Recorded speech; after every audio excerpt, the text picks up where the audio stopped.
السلام عليكم ورحمة الله وبركاته. بسم الله الرحمن الرحيم. الحمد لله رب العالمين، والصلاة والسلام على أشرف الأنبياء والمرسلين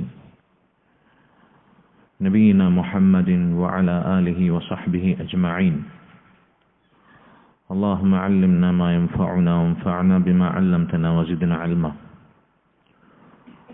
رب اشرح لي صدري ويسر لي أمري واحلل عقدة من لساني يفقهوا قولي. اللهم إنا نسألك خير هذه الليلة وخير ما بعدها، ونعوذ بك من شر ما في هذه الليلة وشر ما بعدها يا رب العالمين. സഹോദരങ്ങളെ, അല്ലാഹു സുബ്ഹാനഹു വ തആലയെ അറിയുക എന്നതാണ് അൽ-ഉസൂലു സലാസ എന്ന കിതാബിൻ്റെ ആദ്യത്തെ അടിസ്ഥാനം.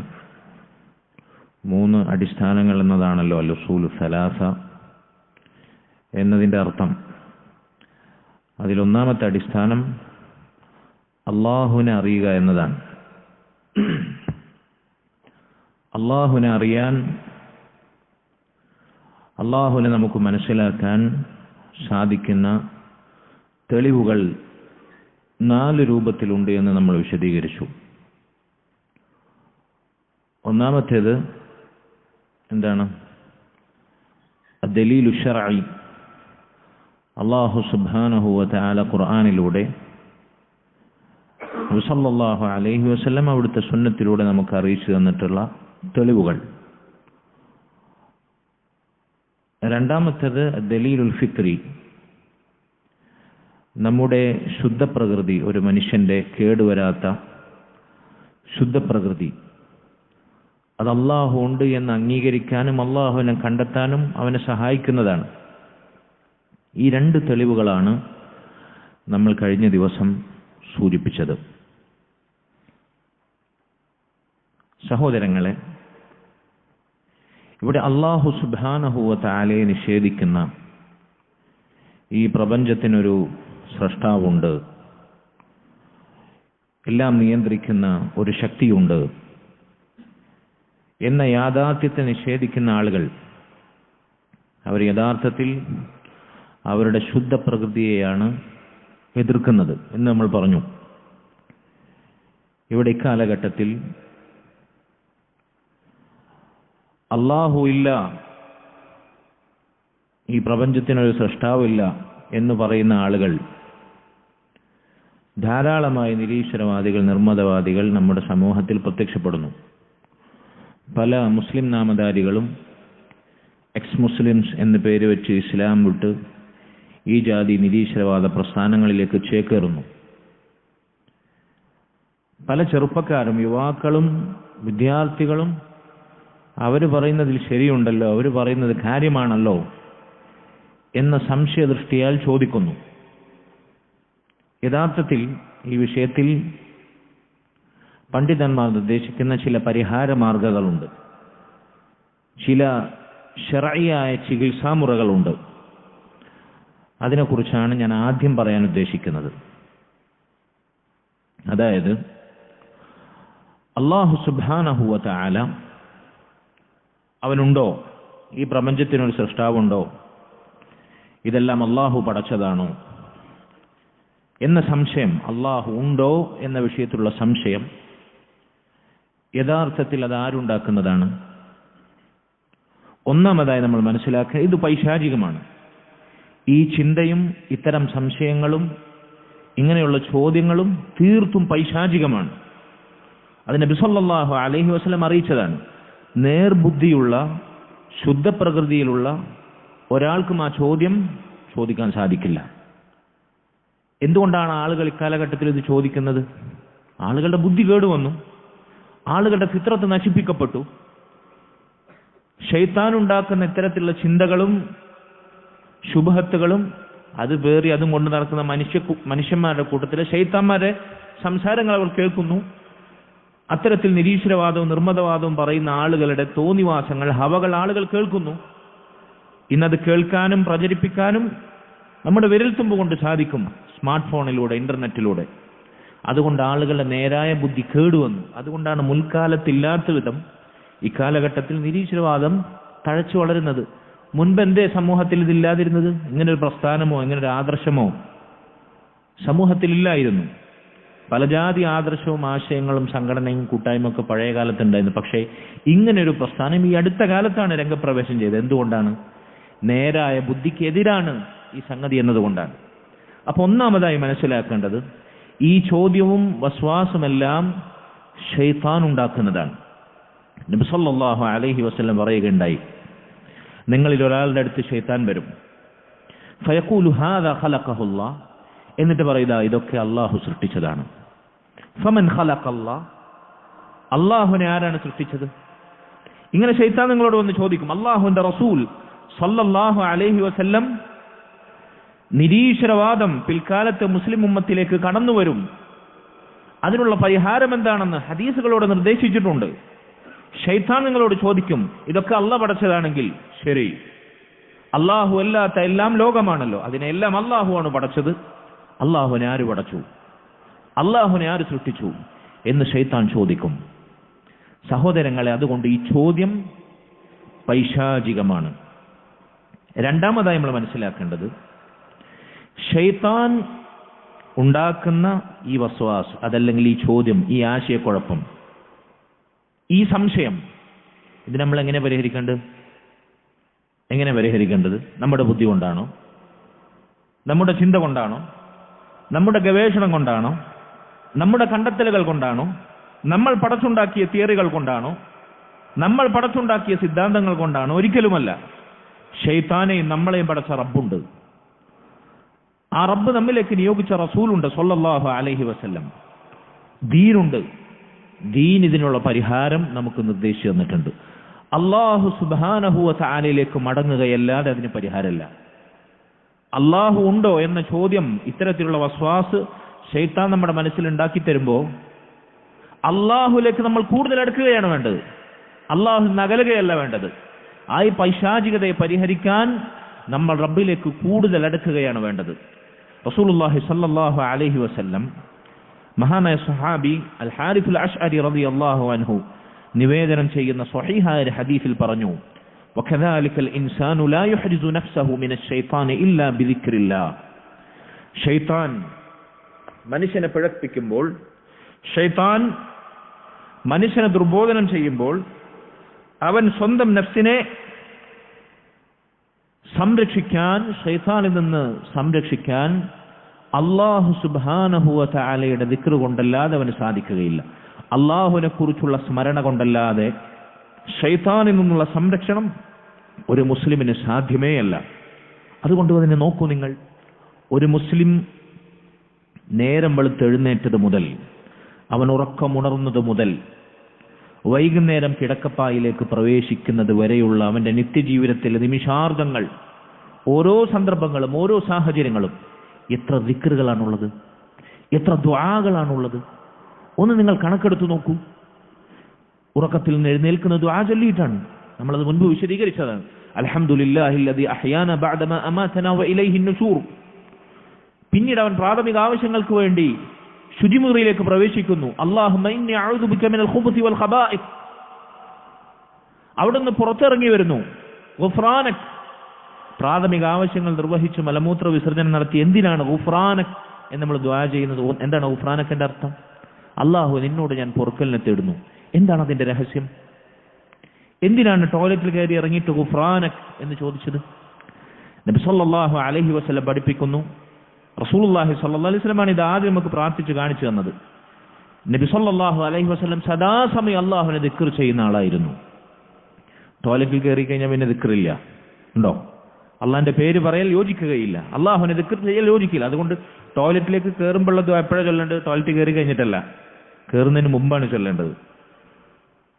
ശേഷമുള്ള ദുആ പുറത്തിറങ്ങിയിട്ടാ ചൊല്ലേണ്ടത്, ടോയ്ലറ്റിന്റെ അകത്തുനിന്നല്ല. ടോയ്ലറ്റിനകത്ത് കയറി കഴിഞ്ഞാൽ ദിക്റില്ല. അതുകൊണ്ട് ആ ചുരുങ്ങിയ സമയം, തന്റെ പ്രാഥമിക ആവശ്യങ്ങൾ നിർവഹിക്കുന്ന ആ ചുരുങ്ങിയ സമയം അള്ളാഹുവിനെ സ്മരിക്കാൻ എനിക്ക് സാധിക്കാത്തതിൽ ഗുഫ്രാനക്, അള്ളാഹു നിന്നോട് ഞാൻ രക്ഷ ചോദിക്കുന്നു, പാപമോചനം തേടുന്നു. ആ കുറഞ്ഞ സമയം അള്ളാഹിനെ ഓർക്കാൻ അവസരമില്ലാതെ പോയതിൽ. മറ്റൊരു രഹസ്യമായി പണ്ഡിതന്മാർ പറയുന്നു, നമ്മൾ നിത്യവും ഭക്ഷണം കഴിക്കുന്നു. ആ ഭക്ഷണം, നമുക്കിഷ്ടമുള്ള ഭക്ഷണം രുചിച്ച് ആസ്വദിച്ച് നമ്മുടെ ഉമിനീരുമായി ചേർത്ത് നമ്മുടെ അന്നനാളത്തിലൂടെ നമ്മുടെ ആമാശയത്തിലേക്ക് നിക്ഷേപിക്കാൻ നമുക്ക് സാധിക്കുന്നു. നമ്മുടെ വയറ് നിറയുന്നു, വിശപ്പ് മാറുന്നു. ഓരോ ദിവസവും കഴിക്കുന്ന ഭക്ഷണം അത് കൃത്യമായി ദഹിപ്പിച്ച് അതിൽ നിന്ന് വേണ്ടുന്ന പോഷകങ്ങളും ശരീരത്തിനാവശ്യമായ ഘടകങ്ങളും നമ്മുടെ ശരീരത്തിലേക്ക് ആഗിരണം ചെയ്ത് ശരീരത്തിൽ നിക്ഷേപിച്ച് കോശങ്ങളിലേക്ക് വിതരണം ചെയ്ത് അത് നമ്മുടെ ജീവന്റെ തുടിപ്പിന്റെ ആധാരമായി നിലനിർത്തി ബാക്കി അനാവശ്യമായ വിസർജ്യങ്ങൾ, വേസ്റ്റുകൾ അത് പുറന്തള്ളാൻ, മലമായി മൂത്രമായി അത് പുറന്തള്ളാനുള്ള സംവിധാനം അല്ലാഹു ദിവസവും അതൊരു പ്രക്രിയയായി നിശ്ചയിച്ചു. എന്ത് വലിയ നിഅമത്താണ്! ഈ കഴിച്ച ഭക്ഷണങ്ങളൊന്നും നമ്മുടെ അകത്തേക്ക് നമ്മൾ ഇറക്കി വിടുന്നതൊന്നും പുറത്തേക്ക് പുറന്തള്ളാനൊരു സംവിധാനമില്ല എന്ന് നിങ്ങളൊന്ന് ആലോചിച്ച് നോക്കി. എന്തായിരിക്കും മനുഷ്യന്റെ അവസ്ഥ? ഇനി അതിന് നമുക്ക് ആവശ്യമുണ്ടായിട്ട് അത് പുറത്തേക്ക് പോകാൻ സാധിക്കാത്ത അവസ്ഥയിൽ അതിനെ പിടിച്ചു വെച്ചാൽ ഉണ്ടാകുന്ന ബുദ്ധിമുട്ടെന്ന് ആലോചിച്ച് നോക്കൂ നിങ്ങൾ. അത് നിർവഹിക്കാൻ അള്ളാഹു സംവിധാനം നൽകി, അത് നിത്യവും നമ്മൾ നിർവഹിക്കുന്നു. അത് വലിയ നിഅമത്താണ്. അള്ളാഹുവേ, ഈ നിഅമത്ത്, ദിവസവും ഞാൻ അനുഭവിക്കുന്ന ഈ നിഅമത്ത്, അതിന് വേണ്ട വിധത്തിൽ നന്ദി ചെയ്യാൻ എനിക്ക് സാധിക്കാതെ പോയി. അതുകൊണ്ട് ഗുഫ്രാനക്, നിന്നോട് ഞാൻ പൊറുക്കലിനെ ചോദിക്കുന്നു. ഇങ്ങനെ ഓരോ ദിവസവും നമ്മൾ എത്രയാണ് അള്ളാഹുവിനെ ദിക്ർ ചെയ്യുന്നത്? ടോയ്ലറ്റിൽ പ്രവേശിച്ചിറങ്ങുമ്പോൾ വരെ, ഇണയുമായുള്ള രഹസ്യവേളയിൽ വരെ, ഭക്ഷണം കഴിക്കുമ്പോൾ ബിസ്മില്ലാ, കഴിച്ചു കഴിഞ്ഞാൽ അൽഹംദുലില്ലാ, ചെരുപ്പ് ധരിക്കുമ്പോൾ, വസ്ത്രം ധരിക്കുമ്പോൾ, വസ്ത്രം ഊരിയിടുമ്പോൾ, യാത്ര പുറപ്പെടുമ്പോൾ വീട്ടുകാരോട്, വീട്ടുകാർ യാത്രക്കാരന് വേണ്ടി, അതിനിടക്ക് മഴ പെയ്താൽ, ഇടിവെട്ടിയാൽ, കോഴി കൂകിയാൽ, നായ കുരച്ചാൽ, നോക്കൂ നിങ്ങൾ, കച്ചവടത്തിലേർപ്പെട്ടാൽ, ഒരു പുതിയ വാഹനം വാങ്ങിയാൽ, വാഹനത്തിനകത്തോട്ട് കയറിയാൽ, അതിനിടയിൽ 5 നേരത്തെ നിസ്കാരങ്ങളിൽ മസ്ജിദിലേക്ക് പ്രവേശിച്ചാൽ, അവിടെ നിന്ന് ഇറങ്ങിയാൽ, ഇങ്ങനെ നിത്യജീവിതത്തിൽ ഓരോ നിമിഷങ്ങളും നിങ്ങൾ നടന്നു നോക്കൂ. അള്ളാഹുവിനെ സ്മരിക്കാത്ത ഏത് സന്ദർഭമാണുള്ളത്? അതുകൊണ്ട് പൈശാചികമായ ഈ ചിന്തക്ക് പരിഹാരം അള്ളാഹുവിലേക്ക് സമ്പൂർണമായി മടങ്ങുകയല്ലാതെ മറ്റൊന്നുമില്ല. അതിന് അള്ളാഹുവിന്റെ ദീൻ നിഷ്കർഷിക്കുന്ന കാര്യങ്ങൾ നമ്മൾ ചികിത്സയായി, മരുന്നായി, വൈദ്യമായി സ്വീകരിക്കണം. എന്താണത്? ഒന്നാമതായി, ശൈത്താൻ ഇങ്ങനെയുള്ള വസ്വാസുകൾ നമ്മുടെ മനസ്സിലിട്ട് വല്ലണ്ടോ? അള്ളാഹുവിനെ ആരാണ് സൃഷ്ടിച്ചത്? ഈ പ്രപഞ്ചത്തിനൊരു സൃഷ്ടാവുണ്ടോ? ഇതൊക്കെ വെറുതെ ഉണ്ടായതാണ്. അതാണല്ലോ സ്കൂളിൽ പഠിപ്പിക്കുന്നത്. എങ്ങനെ മനുഷ്യനുണ്ടായത്? എങ്ങനെയാണ് ആദിമ മനുഷ്യന്റെ സൃഷ്ടിപ്പ്? എന്താണ് സയൻസ് പഠിപ്പിക്കുന്നത്? നമ്മൾ വലിയ അഭിമാനത്തിൽ മക്കളെ പഠിപ്പിക്കുന്ന സയൻസിൽ എന്താണ് പഠിപ്പിക്കുന്നത്?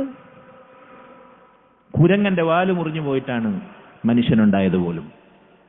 ഇത്രയും പമ്പര വിഡ്ഢിത്തം, അത് പുരോഗതിയും പുരോഗമനവും ആധുനികവും എന്ന് വിശേഷിപ്പിച്ച് ഇത്രമേൽ പഴഞ്ചനായ, ഇത്രമേൽ ബുദ്ധിശൂന്യമായ, ഇത്രമേൽ നിരർത്ഥകമായ മനുഷ്യന്മാരുണ്ടാക്കിയ ഈ വൈജ്ഞാനിക ശാഖകളിൽ ആറാടാനും അഭിരമിക്കാനും നമുക്ക് എന്തൊരു അഭിമാനമാണ്. ലാ ഹൗല വലാ ഖുവത ഇല്ലാ ബില്ലാ. ഇതാണ് മനുഷ്യ സൃഷ്ടിപ്പിന്റെ ഉൽപ്പത്തിയെ പറ്റി അവർ പറയുന്നത്. എന്തേ ഇന്ന് ജീവിക്കുന്ന കൊരങ്ങന്മാരെന്നും വാല് മുറിഞ്ഞു പോകാത്തത്? തിരിച്ചങ്ങോട്ടൊരു ചോദ്യം ചോദിച്ചാൽ തീരുന്നതേ ഉള്ളൂ ഈ കാര്യം. പ്രപഞ്ചം എങ്ങനെയാണ് ഉണ്ടായത്? ഈ ലോകം എങ്ങനെയാണ് ഉണ്ടായത്? ബിഗ് ബാങ് തിയറി എന്ന് പറഞ്ഞിട്ട് തീർത്തും ബുദ്ധിശൂന്യമായൊരു തിയറി അങ്ങ് പഠിപ്പിക്കും. മഹാവിസ്ഫോടന സിദ്ധാന്തം. ആകാശവും ഭൂമിയും കടലും കരയും ഈ കാണുന്ന പ്രപഞ്ചമെല്ലാം ഒരു വലിയ പിണ്ഡമായിരുന്നു, ഒരു വലിയ മാസ്. ഇതെല്ലാം ഒന്നിച്ചായിരുന്നു. പെട്ടെന്നൊരു സുപ്രഭാതത്തിൽ തന്നെ പൊട്ടിത്തെറിക്കാൻ തോന്നിയത്രേ. ഒരു വലിയ വിസ്ഫോടനമുണ്ടായി. അങ്ങനെ ആകാശം കൃത്യമായി ആകാശത്തിന്റെ സ്ഥാനത്ത്, ഭൂമി കൃത്യമായി ഭൂമിയുടെ സ്ഥാനത്ത്, അതിൽ തന്നെ പർവ്വതങ്ങളും മരങ്ങളും കാടും കരയും കടലുമെല്ലാം വളരെ വ്യവസ്ഥാപിതമായി, തീർത്തും യാദൃശ്ചികമായി. ബുദ്ധിയുള്ള ഏത് മനുഷ്യനും ചിന്തിക്കാൻ പറ്റും, ഒരുമിച്ച് കൂടിയൊരു സാധനം അത് പൊട്ടിത്തെറിച്ച് എന്തുണ്ടാവും? അതിനേക്കാൾ ഉഷാറാവോ ഉള്ളത് കൂടുതൽ വഷളാവോ? ഒരു ഒടയണ, ഒരു സ്പിയർ, ഒരു ഗ്ലാസിന്റെ ഒരു ബോൾ പോലത്തെ ഒരു സാധനം, അതല്ലെങ്കിൽ എന്തെങ്കിലും ഒരു സാധനം എറിഞ്ഞാൽ ഉടയുന്ന തകരുന്ന ഒരു സാധനം എടുത്ത് എറിഞ്ഞുടച്ചാൽ എന്താ സംഭവിക്കുക? നേരത്തെ ഉണ്ടായിരുന്നതിനേക്കാൾ ഉഷാറായ മറ്റൊരുപാട് സ്പിയർ ഉണ്ടാവോ, ഗോൾ ഉണ്ടാവോ? ഒരു ഗ്ലാസ് ഉടനെ ഗ്ലാസ് എടുത്തിട്ട് എറിഞ്ഞു കഴിഞ്ഞാൽ നേരത്തെ ഉണ്ടായിരുന്ന ഗ്ലാസിനേക്കാൾ ഉഷാറായ 10-15 ഗ്ലാസ് ഉണ്ടാകുമോ? ഉള്ള ഗ്ലാസ് കൂടുതൽ നാശകോശമായി നഷ്ടമാകുമോ, നശിക്കുമോ? എന്താ സംഭവിക്കുക? ഇത് സാമാന്യ ബുദ്ധി അംഗീകരിക്കുന്ന കാര്യമാണ്. ഇതുപോലും ഈ ശുദ്ധപ്രകൃതി പോലും എതിർത്തിട്ടാണ് സയൻസ് എന്ന് പറഞ്ഞ് ഈ പ്രപഞ്ചത്തിന്റെ ഉൽപ്പത്തി ഉണ്ടായത് മഹാവിസ്ഫോടന സിദ്ധാന്തത്തിലൂടെയാണെന്ന് പഠിപ്പിക്കുന്നത്. ഇതൊക്കെ യാദൃശികമായി ഉണ്ടായതാണ് പോലും. അതുകൊണ്ട് മനസ്സിലാക്കുക, ശുദ്ധപ്രകൃതിക്ക് പോലും എതിരായ, മനുഷ്യന്റെ കേടുവരാത്ത ബുദ്ധിക്കും യുക്തിക്ക് പോലും എതിരായ ഈ ചിന്ത നമ്മുടെ മനസ്സിലിട്ടിരുന്ന ശൈത്താനാണ്. അത് വലിയ സംഭവമായി കൊണ്ടു നടക്കുന്നവർ ഒന്നെങ്കിൽ ഭ്രാന്തനായിരിക്കും, ബുദ്ധിയില്ലാത്തവനായിരിക്കും, അല്ലെങ്കിൽ തനിച്ച പിശാചിന്റെ മനുഷ്യപ്രതിനിധിയായിരിക്കും, മറ്റൊന്നുമല്ല. അതുകൊണ്ട് ഇതിനുള്ള പരിഹാരം എന്താണ്? ആരാണ് അള്ളാഹുവിനെ സൃഷ്ടിച്ചത്? എല്ലാം അള്ളാഹുവാണ് സൃഷ്ടിച്ചതെങ്കിൽ ഈ ചോദ്യം നമ്മുടെ മനസ്സിലേക്ക് ശൈത്താൻ ഇട്ട് തന്നാൽ റസൂലുള്ളാഹി സ്വല്ലല്ലാഹു അലൈഹി വസല്ലം പറഞ്ഞു, ഖുൽ ആമൻതു ബില്ലാഹി വറസൂലിഹി, ഞാൻ അള്ളാഹുവിലും അവന്റെ മുർസലീങ്ങളിലും വിശ്വസിച്ചിരിക്കുന്നു എന്ന് പ്രഖ്യാപിക്കുക. അങ്ങനെ ശൈത്താൻ നമ്മുടെ മനസ്സിൽ വസ്വാസ് ഉണ്ടാക്കി തന്നാൽ ആദ്യം പറയേണ്ടത് എന്താണ്? ആമൻതു ബില്ലാഹ്, ഞാൻ അള്ളാഹുവിൽ വിശ്വസിച്ചിരിക്കുന്നു, വറസൂലി, അവന്റെ മുർസലുകളിലും വിശ്വസിച്ചിരിക്കുന്നു എന്ന് പറയുക. ഇതാണ് ഒന്നാമത്തെ പരിഹാരം. ആദ്യം നമ്മൾ മനസ്സിലാക്കേണ്ടത് പൈശാചികമാണ് എന്നതാണ്. അതിനുള്ള പരിഹാരം അള്ളാഹുവിലേക്ക് മടങ്ങുക എന്നതാണ്. എന്നിട്ട് ഖുൽ ആമൻതു ബില്ലാഹ് എന്ന് നമ്മൾ പറയാം. അള്ളാഹുവിൽ ഞാൻ വിശ്വസിക്കുന്നു, വറസൂലി, അള്ളാഹുവിന്റെ റസൂലിലും. രണ്ടാമതായി മറ്റു ചില ഹദീസുകളിൽ കാണാം, ഖുൽ, നീ പറയണം, അല്ലാഹു അഹദ്, അല്ലാഹു സമദ്, ലം യലിദ് വലം യൂലദ് വലം യകുൽ ലഹു കുഫുവൻ അഹദ്. സൂറത്തുൽ ഇഖ്ലാസിലെ വാചകങ്ങളാണ്. ആർക്കാണ് ഇതറിയാത്തത്? ചെറിയ കുട്ടികൾക്ക് പോലും അറിയും. ഇങ്ങനെ അള്ളാഹുവിനെ കുറിച്ചുള്ള സംശയം ശൈത്താൻ മനസ്സിലിട്ട് തരികയാണെങ്കിൽ പറയണം, അല്ലാഹു അഹദ്, അള്ളാഹു ഒരുവനാണ്, ഏകനാണ്. അല്ലാഹു സമദ്, അവൻ നിരാശ്രയനാണ്, പരാശ്രയമുക്തനാണ്, എല്ലാവരും അവനെ ആശ്രയിക്കുന്നു, അവനൊരാളുടെയും ആശ്രയം ആവശ്യമില്ല.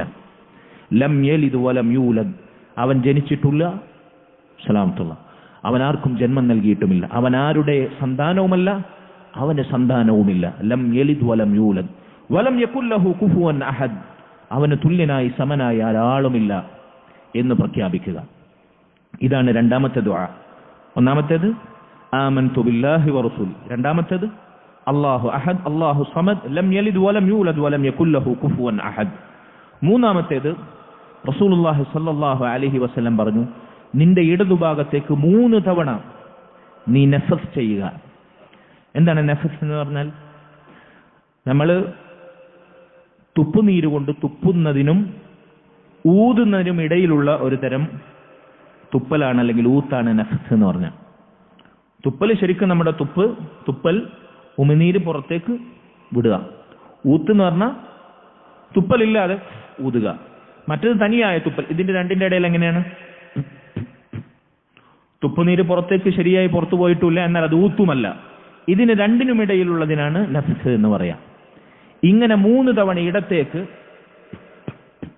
എന്ന് തുപ്പുക, നഫ്സ് ചെയ്യുക. റസൂലുള്ളാഹി സ്വല്ലല്ലാഹു അലൈഹി വസല്ലമയുടെ ഹദീസിൽ വന്നതാണ്. പൈശാചിക വസ്വാസുകൾ ഉണ്ടായിക്കഴിഞ്ഞാൽ അങ്ങനെ ചെയ്യാൻ റസൂലുള്ളാഹി സ്വല്ലല്ലാഹു അലൈഹി വസല്ലം പഠിപ്പിച്ചതാണ്. നാലാമത്തെ രൂപം, നാലാമതായി ചെയ്യേണ്ടത് ഇസ്തഈദ് ബില്ലാഹി മിനശ് ശൈത്വാനിർ റജീം, അഊദു ബില്ലാഹി മിനശ് ശൈത്വാനിർ റജീം എന്ന് അല്ലാഹുവിനോട് രക്ഷ ചോദിക്കുക.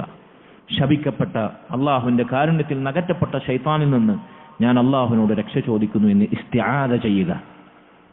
അത് നാവ് കൊണ്ട് വെറുതെ പറഞ്ഞാൽ പോരാ, എന്താണ് ആ ചൊല്ലുന്നത് എന്ന അർത്ഥം മനസ്സിലാക്കി ഹൃദയം അള്ളാഹുവിൽ അവലംബിച്ച്, അള്ളാഹുവെ, നിന്റെ അസ്തിത്വത്തെ ചോദ്യം ചെയ്യുന്ന ഈ മഹാസംശയം എന്റെ മനസ്സിലിട്ടുന്ന പിശാചിനെ നീ എന്നിൽ നിന്നകറ്റി നിന്നിലേക്ക് രക്ഷ പ്രാപിക്കുന്നവനായ എന്നെ നീ മാറ്റണമേ.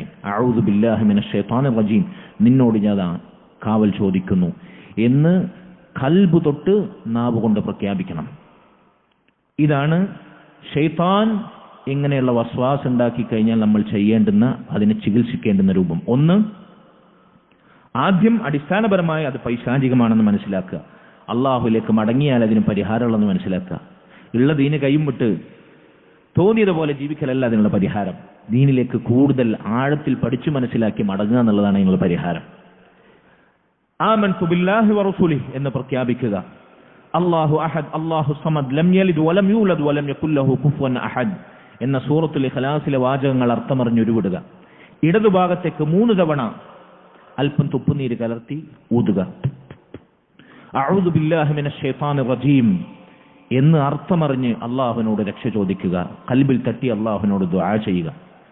5-മതായി, ഇത്തരത്തിലുള്ള ചിന്തകൾ നമ്മുടെ മനസ്സിലേക്ക് കടന്നു വരുമ്പോൾ അതിനെ മുറിച്ചിടുക, അതിനുള്ള സാഹചര്യമില്ലാതാക്കുക. അങ്ങനെയുള്ള സംസാരങ്ങൾ ഞാൻ തുടക്കത്തിൽ പറഞ്ഞു. ഈ ജാതി കുഫറും തോന്നിവാസവും ബുദ്ധിക്കും യുക്തിക്കും എതിരായ നിരർത്ഥകമായ ഇത്തരത്തിലുള്ള വാദങ്ങളും അത് തുപ്പുന്ന, അത് ഛർദ്ദിക്കുന്ന ആളുകൾ, അവനാരാകട്ടെ, എത്ര വലിയ ബുദ്ധിജീവി എന്ന് ലോകം അവനെ വിശേഷിപ്പിക്കട്ടെ, അത് കേൾക്കാതിരിക്കുക. അത്തരത്തിലുള്ള സംസാരങ്ങൾക്ക് ചെവി കൊടുക്കാതിരിക്കുക. നമ്മുടെ ദീൻ പണയം വെക്കാതിരിക്കുക. അത് ചർച്ച ചെയ്യുന്ന ഇടങ്ങളിൽ നിന്നും ഒഴിഞ്ഞു മാറുക. നമ്മുടെ ദീൻ നാം സംരക്ഷിക്കുക. അങ്ങനെയുള്ള സാഹചര്യങ്ങളിൽ ഒഴിഞ്ഞു നിൽക്കുക. അങ്ങനെയുള്ള ചിന്തകൾ വരുമ്പോൾ അതിനെ മുറിച്ചിടുക. എങ്ങാനും മനസ്സിൽ അത് സ്വാധീനിച്ചാൽ ഈ പറഞ്ഞ രൂപത്തിൽ ശർഈയായി, ഞാൻ നേരത്തെ പറഞ്ഞ രൂപത്തിൽ അതിനെ ചികിത്സിക്കുക. ഇതാണ് അതിനുള്ള പരിഹാരം. സഹോദരങ്ങളെ, ഇത് സാന്ദർഭികമായി ഞാൻ സൂചിപ്പിച്ചതാണ്.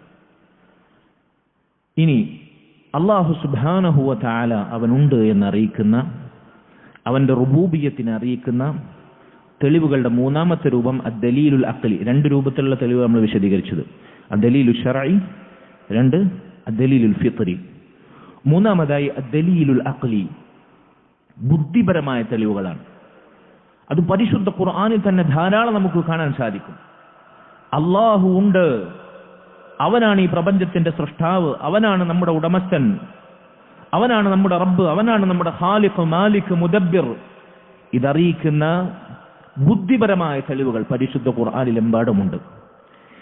ഏത് നിരീശ്വരവാദിയാകട്ടെ, അത് സാക്ഷാൽ ഫിർഔൻ അങ്ങ് തുടങ്ങി ഇന്ന് ജീവിച്ചിരിക്കുന്ന, ഞാൻ ആ ശൈത്താന്മാരുടെ പേര് ഈ മൈക്കിന് മുമ്പിൽ പറഞ്ഞ് ഈ മസ്ജിദിനെ അലങ്കോലപ്പെടുത്താൻ ഉദ്ദേശിക്കുന്നില്ല, ഏതവനാകട്ടെ, ആധുനികവും പൗരാണികവുമായ ഏത് കുഫ്ർ തുപ്പുന്ന നിരീശ്വരവാദിയാകട്ടെ, അവന്റെ നിരീശ്വരവാദത്തിന്റെ അടിവേരറുക്കുന്ന ബുദ്ധിപരമായ ആയത്ത് അല്ലാഹു സുബ്ഹാനഹു വ തആല സൂറത്തു തൂറിൽ ഒരൊറ്റായത്തിലൂടെയുള്ള 2 ചോദ്യങ്ങളിലൂടെ അല്ലാഹു സ്ഥാപിക്കുന്നുണ്ട്. ഏത് നിരീശ്വരവാദിയോടും ധൈര്യസമേതം നമുക്ക് ചോദിക്കാൻ സാധിക്കുന്ന ഖുർആനിന്റെ ബുദ്ധിപരമായ യുക്തിഭദ്രമായ ചോദ്യം. മഹാനായ ജുബൈർ ഇബ്നു മുത്ഇം റളിയല്ലാഹു അൻഹു, അദ്ദേഹം മുസ്ലിമാകുന്നതിന് മുമ്പ് അദ്ദേഹം ഇസ്ലാം സ്വീകരിക്കാൻ കാരണമായത് ഈ ആയത്താണ്. റസൂലുള്ളാഹി സ്വല്ലല്ലാഹു അലൈഹി വസല്ലം മസ്ജിദുൻ നബവിയിൽ ഒരു ദിവസം മഗ്രിബിന് സൂറത്തു തൂർ പാരായണം ചെയ്ത് നിസ്കരിക്കുകയാണ്. നബിയുടെ ഓത്ത് കേൾക്കുന്നു ജുബൈർ ഇബ്നു മുത്ഇം റളിയല്ലാഹു അൻഹു. അം ഖുലിഖു മിൻ ഗൈരി ഷൈഇൻ അം ഹുമുൽ ഖാലിഖൂൻ അം ഖലഖുസ് സമാവാതി വൽ അർദ് ബൽ ലാ യുഖിനൂൻ. ഈ ആയത്ത് അങ്ങ് എത്തിയപ്പോൾ ജുബൈർ ഇബ്നു മുത്ഇം റളിയല്ലാഹു അൻഹു പറഞ്ഞു, ഖാദ ഖൽബി അൻ യതീർ, എന്റെ ഖൽബ് അങ്ങ് പാറിപ്പോകാനായി. എന്താണ് ഈ ചോദ്യം? അം ഖുലിഖു മിൻ ഗൈരി ഷൈഇൻ, അവർ ഒന്നിൽ നിന്നുമല്ലാതെ, ആരാലും സൃഷ്ടിക്കപ്പെടാതെ സ്വയം അങ്ങുണ്ടായതാണോ? ആരും സൃഷ്ടിക്കാതെ താനെ സ്വയം ഉണ്ടായതാണോ? തീർത്തും യാദൃശ്ചികമായി നിരീശ്വരവാദികൾ പറയുന്നത് പോലെ. അതല്ല, അം ഹുമുൽ ഖാലിഖൂൻ, അവർ തന്നെയാണ് അവരെ സൃഷ്ടിച്ചത്, ഞാൻ തന്നെയാണ് എന്നെ പടച്ചത്, നീ തന്നെയാണോ നിന്നെ പടച്ചത്, നാം ഓരോരുത്തരും നമ്മെ തന്നെ നമ്മൾ പടച്ചതാണോ? അല്ല, അള്ളാഹുവാണ് എല്ലാവരെയും പടച്ചത്. ഈ ചോദ്യം ഉള്ളിൽ തറച്ച് അദ്ദേഹം പറഞ്ഞു, ഹാദാ അവ്വലു മാ വഖറ ഫീ ഖൽബി അൽ ഈമാൻ, എന്റെ ഹൃദയത്തിൽ ഈമാൻ അടയാളപ്പെടുത്തിയ ആദ്യ വാചകമായിരുന്നു അത്. അങ്ങനെ അദ്ദേഹം മുസ്ലിമായി. നോക്കൂ നിങ്ങൾ, ഈ ചോദ്യത്തെ സൂറത്ത് തൂറിലെ 35-ാമത്തെ ആയത്താണിത്. അള്ളാഹു ചോദിക്കുന്ന ഈ ചോദ്യത്തെ മുൻനിർത്തി ഈ പ്രപഞ്ചത്തിന്റെ സൃഷ്ടിപ്പിന്, മനുഷ്യന്റെ അസ്തിത്വത്തിന് 3 സാധ്യതകളാണ് ഉണ്ടാവുക. 3 സാധ്യതകൾ. ഒന്നാമത്തെ സാധ്യത, അയ്യകൂനു ഖദ് ഖുലിഖു മിൻ ഗൈരി ഷൈഇൻ ഖുലിഖു മിനൽ അദം. മനുഷ്യന്മാരാകട്ടെ, ഈ ലോകത്തിലുള്ള ഏത് സൃഷ്ടിയാകട്ടെ, അവര് സ്വയം ഉണ്ടായതാണ് എന്ന് പറയേണ്ടി വരും. ഒന്നുകിൽ ഒന്നാമത്തെ സാധ്യത അതാണ്. അം ഖുലിഖു മിൻ ഗൈരി ഷൈഇൻ, ആരും സൃഷ്ടിക്കാനില്ല, ആരും സൃഷ്ടിച്ചിട്ടില്ല. നിരീശ്വരവാദികൾ പറയുന്നത് പോലെ ഒക്കെ സ്വയം ഉണ്ടായതാണ്, ഒക്കെ യാദൃശ്ചികമായി ഉണ്ടായതാണ്. ഈ കാണുന്ന മഹാ ആകാശവും ഭൂമിയും നക്ഷത്രവും ഗ്രഹങ്ങളും സൂര്യനും ചന്ദ്രനും കടലും കരയുമെല്ലാം ഒക്കെ എങ്ങനെയുണ്ടായത്? തീർത്തും യാദൃശ്ചികമായി, മഹാവിസ്ഫോടന സിദ്ധാന്തത്തിലൂടെ. അങ്ങനെയുള്ളവരുടെ വാദം. അപ്പൊ ഇതൊക്കെ എങ്ങനെയുണ്ടായി? ആരും സൃഷ്ടിക്കാതെ താനേ അങ്ങുണ്ടായി. ബുദ്ധിയുള്ളവനെന്ത് വിശ്വസിക്കാൻ പറ്റുമോ? ഈ കാണുന്ന മഹാ ആകാശവും ഭൂമിയും കരയും കടലും പർവ്വതങ്ങളും കാനനങ്ങളും ഒന്നും വേണ്ട, ഒരു പുൽക്കൊടിയെങ്കിലും വെറുതെ ഉണ്ടാകുമെന്ന് നമുക്ക് വിശ്വസിക്കാൻ പറ്റുമോ? നമ്മൾ നമ്മുടെ ശരീരത്തിലേക്ക് നോക്കൂ. ദിവസവും കണ്ണാടിയിൽ നോക്കി മുഖം മിനുക്കുന്നവരും ശരീരത്തിന്റെ മേനിയിൽ അഭിനമിക്കുന്നവരുമാണ് നമ്മൾ. നമ്മുടെ ആരോഗ്യത്തിൽ നമ്മൾ അത്ഭുതപ്പെടുന്നില്ലെങ്കിലും ചിലപ്പോഴെങ്കിലും നമ്മൾ അള്ളാഹുവിന്റെ നിഅമത്ത് തിരിച്ചറിയുന്നതിന് ചിലപ്പോൾ നമ്മൾ അഭിമാനം കൊള്ളലുണ്ട്, നമ്മൾ ആരോഗ്യവും ചന്തവും മേനിയൊക്കെ നോക്കിയിട്ട്. അപ്പോഴെങ്കിലും നമുക്ക് തിരിച്ചറിവുണ്ടാകണം, ഇതിലെ ഓരോ അവയവങ്ങളും ഓരോ ഇഞ്ചിലും എത്ര സൂക്ഷ്മമായാണ് അള്ളാഹുവിന്റെ സൃഷ്ടിപ്പ് പ്രകടമായിട്ടുള്ളത്. ഇതൊക്കെ വെറുതെ ഉണ്ടായി എന്ന് പറയാൻ ബുദ്ധിയുള്ളവർക്ക് സമ്മതിക്കാൻ പറ്റുമോ? പറയൂ നിങ്ങൾ. നമ്മുടെ ബുദ്ധി അംഗീകരിക്കും ഈ കാണുന്നതെല്ലാം വെറുതെ ഉണ്ടായതാണെന്ന്, താനെ ഉണ്ടായതാണെന്ന്, ആരും സൃഷ്ടിക്കാതെ. ഇതാണ് ഒന്നാമത്തെ സാധ്യത. അപ്പൊ വെറുതെ ഉണ്ടായതല്ല, ഉറപ്പല്ലേ? ഒന്നാമത്തെ സാധ്യത ഇതാണ്. രണ്ടാമത്തെ സാധ്യത എന്താണ്? നമ്മൾ തന്നെയാണ് അംഹുമുൽ ഖാലിഖൂൻ, നമ്മൾ തന്നെയാണ് നമ്മളെ സൃഷ്ടിച്ചത്. ആണോ? നമ്മൾ തന്നെയാണ് നമ്മളെ സൃഷ്ടിച്ചത്? ബുദ്ധിയുള്ള ആരെങ്കിലും അംഗീകരിക്കും? നമ്മൾ തന്നെ നമ്മളെ സൃഷ്ടിക്കുക, മഖ്ലൂഖ് ഖാലിഖാകുക? ഒരിക്കലുമില്ല. പടപ്പുകൾ പടച്ചവനാകുമോ? പടപ്പുകൾ പടപ്പ് തന്നെ. പടപ്പിന് പടച്ചവൻ ഒരാളുണ്ടാകണം. അപ്പൊ ഈ രണ്ട് സാധ്യത, നമ്മളല്ല നമ്മളെ പടച്ചത്, നമ്മൾ വെറുതെ ഉണ്ടായിട്ടില്ല. അപ്പൊ പിന്നെ മൂന്നാമത്തെ സാധ്യത, ഒരേ ഒരു സാധ്യത എന്തുമാത്രമാണ്? നമ്മൾ വെറുതെ ഉണ്ടായതല്ല, നമ്മളല്ല നമ്മളെ പടച്ചത്, നമ്മളെ പടച്ച ഒരു പടച്ചവനുണ്ട്, മഖ്ലൂക്കിനെ പടച്ചൊരു ഖാലിഖുണ്ട്, ഒരു സൃഷ്ടാവുണ്ട്. ഇത് ബുദ്ധി അംഗീകരിക്കേണ്ടി വരും. നാലാമതൊരു സാധ്യത ഉണ്ട്. നിങ്ങൾ പറഞ്ഞു, ഒന്നെങ്കിൽ വെറുതെ ഉണ്ടാവണം. വെറുതെ ഉണ്ടായിട്ടുണ്ടോ എന്തെങ്കിലും? ഒരു മുട്ടുസൂചിയെങ്കിലും ഇവിടെ വെറുതെ ഉണ്ടാകുന്നുണ്ടോ? ഉണ്ടോ? നമ്മൾ കഴിഞ്ഞ ദിവസം ഒരു ഉദാഹരണം പറഞ്ഞു. ഒരു കുട്ടിയെ പിച്ച വെച്ച് നടക്കാൻ തുടങ്ങുന്ന ഒരു കുട്ടിയെ പുറത്തുനിന്ന് തട്ടിയാൽ ഒന്നും വേണ്ട, ശബ്ദം കേട്ടാൽ പ്രതികരിക്കാൻ മാസങ്ങൾ പ്രായമുള്ള കുട്ടിയെ ഒരൊച്ച ഉണ്ടാക്കിയാൽ, കൈകൊണ്ടോ അല്ലെങ്കിൽ വായു കൊണ്ടോ കുട്ടിയുടെ ശ്രദ്ധ തെറ്റിക്കാൻ വേണ്ടി നമ്മളൊന്ന് ഒച്ച ഉണ്ടാക്കി, കുട്ടി ആ ഭാഗത്തേക്ക് തിരിയും. എന്തുകൊണ്ടാണ് തിരിയുന്നത്? ഒച്ച ഉണ്ടാക്കിയ അല്ലെങ്കിൽ തന്നെ തോണ്ടിയ, തന്നെ നുള്ളിയ, തന്നെ വിളിച്ചൊരു ശബ്ദം അത് പുറപ്പെടുവിച്ച ആളവിടെ ഉണ്ട്. ഒരു ശബ്ദം പോലും, ഒരൊച്ച പോലും, ഒരനക്കം പോലും വെറുതെ ഉണ്ടാകുന്നില്ല എന്നത് ശുദ്ധ പ്രകൃതിയിൽ, കേടുവരാത്ത ബുദ്ധിയിൽ മനുഷ്യൻ അംഗീകരിക്കുന്ന യാഥാർത്ഥ്യമാണ്. അതുകൊണ്ട് ഒന്നും വെറുതെ ഉണ്ടാകുന്നില്ല. രണ്ടാമത്തെ സാധ്യത, നമ്മൾ തന്നെയായിരിക്കും നമ്മളെ സൃഷ്ടിച്ചത്, ഒരിക്കലുമല്ല. ഹൽ അതാ അലൽ ഇൻസാനി ഹീനും മിനദ് ദഹരി ലം യകുൻ ശൈഅൻ മദ്കൂറ. മനുഷ്യന് ഇന്നാലിന്ന സംഗതി എന്ന് പറയാൻ പറ്റുന്ന ഒരവസ്ഥയില്ലായിരുന്നു. ശൂന്യമായ, എന്താണെന്ന് പറയാൻ പറ്റാത്ത ഒരു 100 കൊല്ലം മുമ്പ് ഞാനും നിങ്ങളും ഈ മസ്ജിദും ഇവിടുത്തെ ഈ ഭൂമിയും ഇതിൻ്റെയൊക്കെ ഒരു ചിത്രം എന്തായിരുന്നു? ചിലപ്പോൾ ഇങ്ങനൊരു പ്രദേശം തന്നെ അല്ല നമുക്ക് സങ്കല്പിക്കാൻ കഴിയില്ല.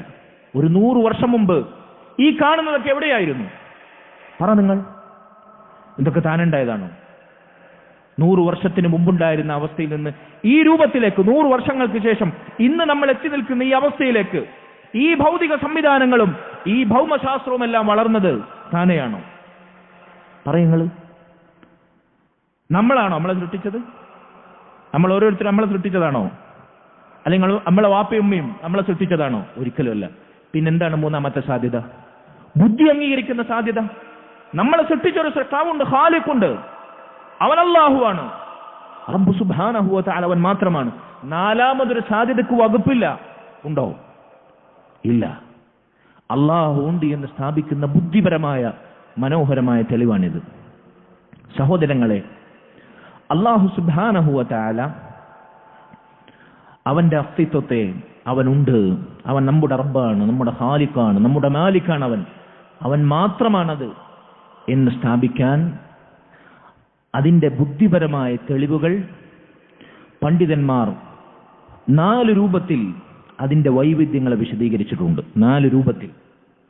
നമ്മളിപ്പോൾ പറഞ്ഞുകൊണ്ടിരിക്കുന്ന മൊത്തത്തിൽ അള്ളാഹു ഉണ്ട് എന്ന് അറിയിക്കുന്ന തെളിവുകളുടെ രൂപങ്ങളാണ്. അതിലൊന്ന് നമ്മൾ പറഞ്ഞു ദലീലു ശർഈ, ഖുർആന്റെ സുന്നത്തിന്റെയും തെളിവ്.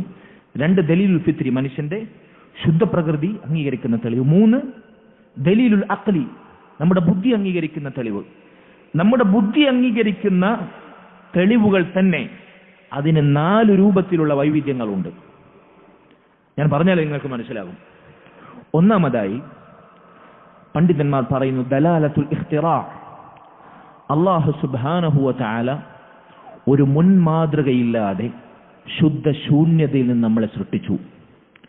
അത് ചിന്തിച്ചാൽ അള്ളാഹുവിനെ കണ്ടെത്താൻ ഏതൊരു മനുഷ്യനും സാധിക്കും. ഉദാഹരണത്തിന് ഞാൻ നേരത്തെ പറഞ്ഞ പോലെ 100 വർഷം മുമ്പ് നമ്മളെവിടെ ഇവിടെ ഇരിക്കുന്ന ഒരാളുമില്ല, ജീവജാലങ്ങളില്ല, ഒരുപക്ഷെ ഈ പരിസരത്തുള്ള ഒരു ജന്തു ഉണ്ടാവില്ല. പോട്ടെ, ഇവിടെ കാണുന്ന ചെടികൾ, ഇവിടെ കാണുന്ന മരങ്ങൾ, അതുണ്ടാകുന്നതിന് മുമ്പ് അതെവിടെയായിരുന്നു? ഇവിടെയുള്ള ജലസ്രോതസ്സുകൾ, അതല്ലെങ്കിൽ മഴ, കാറ്റ്, ഇടി, ഇങ്ങനെയുള്ള നമ്മുടെ പ്രപഞ്ചത്തിൽ ദൃശ്യമായിട്ടുള്ള ഈ സംഗതികൾ അതൊക്കെ ഇല്ലായ്മയിൽ നിന്നാണ്. മഴ എന്നും മഴയില്ലല്ലോ, മഴ ഇല്ലാത്ത അവസ്ഥയിലാണല്ലോ മഴ ഉണ്ടാകുന്നത്. വേനൽ കഴിഞ്ഞിട്ടാണല്ലോ മൺസൂൺ ഉണ്ടാകുന്നത്. ഈ മഴ നിലച്ച വേനൽക്കാലത്ത് മഴ പിടിച്ചു വെച്ചതിന് ശേഷം മഴ തീരെയില്ലാത്ത അവസ്ഥയിൽ ആ മഴ നൽകുന്നവൻ ആരാണ്? രാത്രിയും പകലും മാറി മാറി സംഭവിക്കുന്നു. ഒരു പകലുടനീളം നമുക്ക് വെളിച്ചം വിതറിയിട്ട് ആ പകലിനെ മൂടിക്കളഞ്ഞ് ഫ്രഷായൊരു രാത്രിയെ കൊണ്ടുവരുന്നത് ആരാണ്? രാത്രി ഇരുളടഞ്ഞ് പതുക്കെ പ്രഭാതത്തിലേക്ക് പ്രവേശിച്ച് വെളിച്ചം വിതറുന്ന ആ പകലിനെ കൊണ്ടുവരുന്നവൻ ആരാണ്? ഇങ്ങനെ ഇവിടെ കാണുന്ന ദൃശ്യമായ അദൃശ്യമായ ഏതൊരു സൃഷ്ടിയും അള്ളാഹു എങ്ങനെയാണ് സൃഷ്ടിച്ചത്? ശൂന്യതയിൽ നിന്ന്, ഒന്നുമില്ലാത്ത അവസ്ഥയിൽ നിന്ന്, മുൻമാതൃകയില്ലാതെ. അല്ലേ? നിങ്ങൾ പറയൂ, സൂര്യന് മാതൃകയായി മറ്റൊരു സൂര്യനുണ്ടോ? സൂര്യനെ പോലെ ഒരു സൂര്യൻ? ഇന്നും മനുഷ്യന്മാർ കണ്ടെത്തിയ ഗ്രഹങ്ങളിൽ മനുഷ്യവാസമുള്ള, ജനവാസമുള്ള ഗ്രഹം ഭൂമി മാത്രമാണ്. അല്ലേ? ഭൂമി മാത്രമാണ്. ഭൂമിയെപ്പോലെ മറ്റൊരു ഭൂമിയുണ്ടോ? മനുഷ്യന്മാർ പാർക്കുന്ന അന്യഗ്രഹങ്ങളുണ്ടോ? ഇല്ല. ഒരു മോഡൽ വേറെ ഉണ്ടോ? ഇവിടെ മനുഷ്യന്മാർ പടച്ചുണ്ടാക്കിയ മനുഷ്യന്മാരുടെ സൃഷ്ടികൾ നിങ്ങൾ നോക്കൂ. അവർക്കൊരു മോഡൽ ഉണ്ടാകും, അവർക്കൊരു മാതൃകയുണ്ടാകും. അതിൽ നിന്ന് വികസിപ്പിച്ചെടുത്തായിരിക്കും മനുഷ്യന്മാരുടെ സൃഷ്ടിപ്പ്. മനുഷ്യന്മാരെന്തെങ്കിലും ഉണ്ടാക്കിയിട്ടുണ്ടെങ്കിൽ അത് തന്നെ അള്ളാഹു ഈ ഭൂമിയിൽ പ്രപഞ്ചത്തിൽ നിശ്ചയിച്ചിട്ടുള്ള പാർട്ടിക്കിൾസും മെറ്റീരിയൽസ് ഒക്കെ ഉപയോഗിച്ചിട്ടാണ് മനുഷ്യന്മാർ പടച്ചുണ്ടാക്കുന്നത്. ഈ ബിൽഡിംഗ് എങ്ങനെ പൊന്തിയത്? ഇതിനു വേണ്ടി ഉപയോഗിച്ച ഓരോ മെറ്റീരിയൽസും അള്ളാഹു പ്രപഞ്ചത്തിൽ കൊരുത്തുവെച്ച രഹസ്യങ്ങൾ എന്തൊക്കെ നമ്മൾ ഉണ്ടാക്കിയിട്ടാണ് ഇതിനു വേണ്ടുന്ന ബിൽഡിംഗ് മെറ്റീരിയലായിട്ട് നമ്മൾ അതിനെ പരിവർത്തിപ്പിക്കുന്നത്. അള്ളാഹുവിന്റെ സൃഷ്ടികളെല്ലാം ഒരു മുൻമാതൃകയില്ലാതെ, ഒന്നുമില്ലായ്മയിൽ നിന്ന്, ശുദ്ധശൂന്യതയിൽ നിന്ന് അള്ളാഹു സൃഷ്ടിച്ചുണ്ടാക്കിയതാണ്. ഇതാണ് അള്ളാഹുവിന്റെ സൃഷ്ടിപ്പ്. ഇത് മനസ്സിലാക്കുന്ന ഒരു മനുഷ്യൻ ഇതൊക്കെ താനെ ഉണ്ടായതാണ് എന്നെങ്ങനെ വിശ്വസിക്കും? ഇതിന്റെ പിന്നിൽ സർവശക്തനായ, എല്ലാത്തിനും കഴിവുള്ള, യുക്തിമാനായ, എല്ലാ അറിവും വിവേകവും ശക്തിയുമുള്ള ഒരുവനുണ്ട് എന്നവന് ഉത്തരം കണ്ടെത്തേണ്ടി വരും. ഇതിനാണ് ദലാലത്തുൽ ഇഖ്തിറാ എന്ന് പറയുക. പണ്ഡിതന്മാർ ചിലർ പറഞ്ഞു, നമ്മളിടുന്ന ഒരൊപ്പ് കണ്ടാൽ, ഒരു പേന കൊണ്ട് ഒരാൾ വരച്ചു വെച്ച ഒപ്പ് കണ്ടു കഴിഞ്ഞാൽ, ഒരൊപ്പല്ലേ, ചെറിയ ഒപ്പ്, ഇത് താനെ ഉണ്ടായതെന്ന് ആരെങ്കിലും പറയോ? പറയില്ല. ഒരു പുസ്തകം കണ്ടു കഴിഞ്ഞാൽ ഈ പുസ്തകം താനെ ഉണ്ടായതെന്ന് നമ്മൾ പറയില്ല. ഇങ്ങനെ ഓരോന്നും ഒരൊച്ച കേട്ട് കഴിഞ്ഞാൽ ആ ഒച്ച താനെയാണ് ഉണ്ടായതെന്ന് ഒരാളും പറയുകയില്ല. നമ്മളെ വീടുകളിൽ, മസ്ജിദുകളിൽ പോലും സാമാന്യം ചെറിയ ജീവിയായ പല്ലി, ആ പല്ലിയുടെ വിസർജ്യം നമ്മൾ കാണലുണ്ട്. അത് കണ്ടിട്ട് ആരെങ്കിലും പറയുവേ ഇതിവിടെ താനെ വന്നതാണ്, ഇതിനിവിടെ വിസർജിച്ച പല്ലിയില്ല ഇതിന്റെ പിന്നിൽ എന്ന് നമ്മൾ പറയില്ല. ഇങ്ങനെ അൽ അസറു ദലീലുൻ അലൽ മുഅസ്സിർ, അൽ മഖ്ലൂഖു ദലീലുൻ അലൽ ഖാലിഖ്, അൽ മസ്നൂഉ ദലീലുൻ അലൽ സ്വാനി'. ഒരടയാളം കണ്ടാൽ, ഒരു കാൽപ്പാട് കണ്ടാൽ നമ്മൾ പറയും അവിടെ നടന്നുപോയ ഒരാളുണ്ട്. അതുപോലെ തന്നെ ഒരു പടപ്പിനെ കണ്ടാൽ നമുക്ക് പറയേണ്ടി വരും അതിനെ പടച്ച ഖാലിഖുണ്ട്. ഒരു നിർമ്മിക്കപ്പെട്ട വസ്തുവിനെ കണ്ടാൽ നമ്മൾ പറയും അതിനെ നിർമ്മിച്ച വ്യക്തിയുണ്ട്. പണ്ടൊരു അറാബിയോട് കൈഫ അറഫ്ത റബ്ബക്, നീ നിന്റെ റബ്ബിനെ എങ്ങനെയാണ് മനസ്സിലാക്കിയതെന്ന് ചോദിച്ചപ്പോൾ ബുദ്ധിപരമായി തീർത്തും യുക്തിഭദ്രമായി ആ അറാബി, സാധാരണക്കാരനായ ബദുവായ കാട്ടറബി, ഒരു മറുപടി നൽകി. അൽ ബഅറതു തദുല്ലു അലൽ ബഈർ വറൗഫു യദുല്ലു അലൽ ഹമീർ വഅസറു السير يدل على المصير فسماء ذات أبراج وأرض ذات فجاج وبحار ذات أمواج أفلا تدل على العليم الخبير بلا والله. അറാബിക്കാകെ പരിചയമുള്ളത് വിജനമായി കിടക്കുന്ന മരുഭൂമിയും ആ മരുഭൂമിയിലൂടെ സഞ്ചരിക്കുന്ന ഒട്ടകവും അതിന്റെ മൂക്കുകയറും വല്ലപ്പോഴും അങ്ങോട്ടും ഇങ്ങോട്ടും ശൈത്യകാലത്തും ഉഷ്ണകാലത്തും മരുഭൂമിയിലൂടെ സഞ്ചരിക്കുന്ന സാർത്ഥവാഹക സംഘങ്ങളും യാത്രാ സംഘങ്ങളുമാണ് അറാബിക്ക് പരിചയമുള്ളത്. അതിനെ മുൻനിർത്തി അറാബി പറഞ്ഞു, ഒരൊട്ടകത്തിന്റെ വിസർജ്യം കണ്ടു കഴിഞ്ഞാൽ അതിനു മുമ്പ് നടന്നുപോയ ഒട്ടകത്തെ അത് അറിയിക്കുന്നുണ്ട്, അല്ലെ? ഒരു കഴുത, ആ കഴുതയുടെ വിസർജ്യം കണ്ടു കഴിഞ്ഞാൽ, കഴുതക്കാഷ്ടം കണ്ടു കഴിഞ്ഞാൽ അത് കഴുതയെ അറിയിക്കുന്നുണ്ട്. അറാബി തന്റെ ബുദ്ധിയിൽ ഉദിച്ച യുക്തി കൊണ്ട് പറയാണ്, മരുഭൂമിയിലൂടെ നടന്നുപോയ യാത്രാ സംഘങ്ങളുടെ കാൽപ്പാടുകൾ കണ്ടു കഴിഞ്ഞാൽ മനസ്സിലാക്കാം അതിന്റെ മുമ്പിൽ ഒരു യാത്രാ സംഘം പോയിട്ടുണ്ട്. ഫസമാഉൻ ദാതു അബ്റാജ്, അപ്പോൾ ഈ അടുക്കടുക്കായിട്ടുള്ള മേൽക്കുമേൽ അല്ലാഹു സ്ഥാപിച്ച 7 ആകാശങ്ങൾ, വഅർദുൻ ദാതു ഫിജാജ്, വലിയ മലമ്പാതകളും ദുർഘടമായ വഴികളും സ്ഥാപിച്ച ഈ മഹാഭൂമി, വബിഹാറുൻ ദാതു അംവാജ്, കൂറ്റൻ തിരമാലകൾ കൊണ്ട് അല്ലാഹു അലങ്കരിച്ച ഈ മഹാസാഗരം, സമുദ്രം, അഫലാ തദുല്ലു അലൽ അലീമിൽ ഖബീർ, എല്ലാം അറിയുന്ന എല്ലാറ്റിനും കഴിവുള്ള സൂക്ഷ്മജ്ഞാനിയായ മഹാനായ റബ്ബുൽ ഇസ്സത്തിനെ അറിയിക്കുന്നില്ലേ? ബല വല്ലാഹ്, അല്ലാഹു സത്യം, അല്ലാഹുവിനെ ഇതെല്ലാം അറിയിക്കുന്നുണ്ട്. നോക്കൂ നിങ്ങൾ, എത്ര മനോഹരമായാണ് അല്ലാഹുവിനെ അദ്ദേഹം പരിചയപ്പെടുത്തിയത്. അതുകൊണ്ട് സഹോദരങ്ങളെ, നമ്മുടെ ബുദ്ധി അംഗീകരിക്കുന്ന അല്ലാഹുവിന്റെ സൃഷ്ടിപ്പിന്റെ മഹത്വം, അല്ലാഹു മുൻമാതൃകയില്ലാതെ ശൂന്യതയിൽ നിന്ന് എല്ലാം സൃഷ്ടിച്ചു എന്ന തിരിച്ചറിവ് അല്ലാഹുവിനെ അറിയിക്കുന്ന ബുദ്ധിപരമായ തെളിവിന്റെ ഒരു രൂപമാണ് ദലാലത്തുൽ ഇഖ്തിറാ എന്ന് പണ്ഡിതന്മാർ അതിനെ വിളിച്ചു. രണ്ടാമത്തെ രൂപം, അല്ലാഹുവിനെ അറിയിക്കുന്ന ബുദ്ധിപരമായ തെളിവുകളുടെ രണ്ടാമത്തെ വൈവിധ്യം ദലാലത്തുൽ ഐനായ എന്ന് പറയും. ദലാലത്തുൽ ഐനായ എന്ന് പറഞ്ഞാൽ അല്ലാഹു മുൻമാതൃകയില്ലാതെ ശൂന്യതയിൽ നിന്ന് സംഗതികളൊക്കെ സൃഷ്ടിച്ചു എന്ന് പറയുമ്പോൾ അത് വെറും സൃഷ്ടിപ്പല്ല, അത് വെറുതെ ഒരു സൃഷ്ടിപ്പല്ല, മറിച്ച് ഓരോ സൃഷ്ടികളുടെയും ആവശ്യം പരിഗണിച്ച് ഓരോന്നും അല്ലാഹു സൃഷ്ടിച്ചിരിക്കുന്നു. നമ്മുടെ അവസ്ഥയും നമുക്ക് വേണ്ടുന്ന നന്മയും പരിരക്ഷയുമെല്ലാം ഉറപ്പുവരുത്തി അല്ലാഹു സുബ്ഹാനഹു വ തആല നമ്മെ പരിഗണിച്ചുകൊണ്ടാണ് എല്ലാം സൃഷ്ടിച്ചത്. അതല്ലാതെ യാദൃശ്ചികമായ വെറുമൊരു സൃഷ്ടിപ്പല്ല. ഇവിടെ മനുഷ്യന്മാരുണ്ടാക്കുന്ന ഏത് പ്രൊഡക്ട്സ് ആകട്ടെ, ഡിഫക്ട്സ് ഇല്ലാത്തൊരു പ്രൊഡക്റ്റ് ഉണ്ടോ?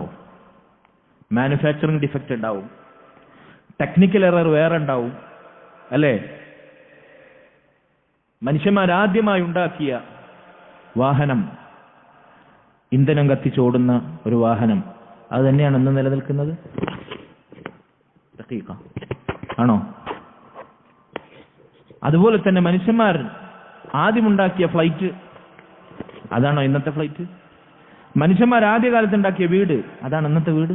ഒക്കെ പുതുക്കി പരിവർത്തിപ്പിച്ചു, മാറ്റം വന്നു, അതിനുള്ള കുറവുകളും പോരായ്മകളും പരിഹരിച്ചു. എന്നാൽ അല്ലാഹു സുബ്ഹാനഹു വ തആല എല്ലാം പരിഹരിച്ചാണ് അവന്റെ സൃഷ്ടിപ്പ്. ഇൻഷാ അല്ലാഹ്. അൽഹംദുലില്ലാഹി വസ്സലാത്തു വസ്സലാമു അലാ റസൂലില്ലാഹി ബഅദ്. اللهم يا حي يا قيوم برحمتك نستغيث أصلح لنا شأننا كله ولا تكلنا إلى أنفسنا طرفة عين. സഹോദരങ്ങളെ, അല്ലാഹുവിന്റെ സൃഷ്ടിപ്പിന്റെ രൂപം അത് കൃത്യമായി ഓരോ സൃഷ്ടിക്കും അനുയോജ്യമായതെന്ത് എന്ന് മനസ്സിലാക്കി അവരുടെ ആവശ്യങ്ങളും അവർക്ക് വേണ്ടതുമെല്ലാം അത് ഉപയോഗപ്പെടുത്താനും പരിരക്ഷിക്കാനും സൃഷ്ടികളെ പരിഗണിച്ചുകൊണ്ടാണ് അല്ലാഹു സുബ്ഹാനഹു വ തആലയുടെ സൃഷ്ടിപ്പ്. അതിലൊരു കുറവ് നമുക്ക് കാണാൻ സാധിക്കുകയില്ല. അല്ലാഹു പറഞ്ഞു, ഹുവല്ലദീ ഖലഖ ലക്കും മാ ഫിൽ അർദി ജമീഅ, ഭൂമിയിലുള്ളത് മുഴുവൻ നിങ്ങൾക്ക് വേണ്ടി സൃഷ്ടിച്ചവനാകുന്നു അവൻ. ഞാൻ നേരത്തെ പറഞ്ഞു, മനുഷ്യന്മാർ കണ്ടെത്തിയ ഗ്രഹങ്ങളിൽ ജനവാസമുള്ളത് ഭൂമിയിൽ മാത്രമാണ്. അല്ലാഹു സുബ്ഹാനഹു വ തആല ഇന്നത്തെ ഖുത്ബയിൽ നമ്മൾ കേട്ടു, ആദം അലൈഹി സ്വലാത്തു വസ്സലാമും അവിടുത്തെ പത്നിയും സ്വർഗത്തിൽ ജീവിച്ചുകൊണ്ടിരിക്കവേ കഴിക്കരുത് എന്ന് പറഞ്ഞ മരത്തിൽ നിന്ന് പഴം കഴിച്ചു. അള്ളാഹുവിന്റെ വിലക്കിനെ ലംഘിച്ചു. അള്ളാഹു അവരെ സ്വർഗത്തിൽ നിന്ന് പുറത്താക്കി, ഭൂമിയിലേക്ക് അവരെ പറഞ്ഞയച്ചു. അന്നു മുതലാണ് ആദ്യമായി ഭൂമിയിൽ ജനവാസം ആരംഭിക്കുന്നത്. ഇതാണ് നമ്മുടെ വിശ്വാസം. ആദ്യത്തെ മനുഷ്യനാണ്, ആദ്യത്തെ നബിയാണ് ആദം അലൈഹി സ്വലാത്തു വസ്സലാം. ആദ്യത്തെ പുരുഷനാണ് അദ്ദേഹം. ആദ്യത്തെ സ്ത്രീയാണ് അവിടുത്തെ പത്നിയായ ഹവ്വ റളിയല്ലാഹു അൻഹ അലൈഹസ്സലാം. എന്തുകൊണ്ട് ആദം നബിയെയും ഹവ്വാ ബീവിയെയും അള്ളാഹു ഭൂമിയിലേക്ക് തന്നെ അയച്ചു? വേറെ ഗ്രഹങ്ങളിലേക്കൊന്നും അയക്കാതിരുന്ന എന്തുകൊണ്ടാ? ഭൂമിയാണ് അള്ളാഹു സുബ്ഹാനഹു വ തആല മനുഷ്യനെ വാസയോഗ്യമായി സൃഷ്ടിച്ചത്. ഭൂമി മനുഷ്യന് അനുകൂലമായി അള്ളാഹു സൃഷ്ടിച്ചതു. ഭൂമി മാത്രമാണോ? ഖലഖ ലക്കും മാ ഫിൽ അർദി ജമീഅ, ഭൂമിയിലുള്ളത് മുഴുവൻ. അള്ളാഹു സുബ്ഹാനഹു വ തആല സൂര്യനെ ഒരു നിശ്ചിത അകലത്തിൽ, ഭൂമിക്ക് ഒരു നിശ്ചിത അകലത്തിൽ കൊണ്ടുപോയി സ്ഥാപിച്ചു. എന്തുകൊണ്ട്? സൂര്യൻ വല്ലാതെ നമ്മിലേക്ക് അടുത്തു കഴിഞ്ഞാൽ ചിലപ്പോൾ ഭൂമി കരിഞ്ഞ് ചാമ്പലായി പോകും, അതിന്റെ ചൂട് സഹിക്കാൻ പറ്റാതെ. വല്ലാതെ അകന്നാലോ നമുക്ക് ആവശ്യമുള്ള വെളിച്ചവും ചൂടും കിട്ടാതെ പോകും. ഇവിടെ ചെടികൾ വരെ വളരണമെങ്കിൽ, അതിൽ നിന്ന് കായ്ക്കനികൾ ഉൽപ്പാദിപ്പിക്കണമെങ്കിൽ, ഫോട്ടോസിന്തസിസ്, പ്രകാശ സംശ്ലേഷണം നടക്കണമെങ്കിൽ സൂര്യപ്രകാശം വേണം. അതിന് അബ്സോർബ് ചെയ്യുന്ന നിശ്ചിത അകലത്തിൽ സൂര്യനെ കൊണ്ടുപോയി സ്ഥാപിക്കണം. ഭൂമി ആ നിശ്ചിത പരിധിയിൽ സ്ഥാപിക്കപ്പെടണം.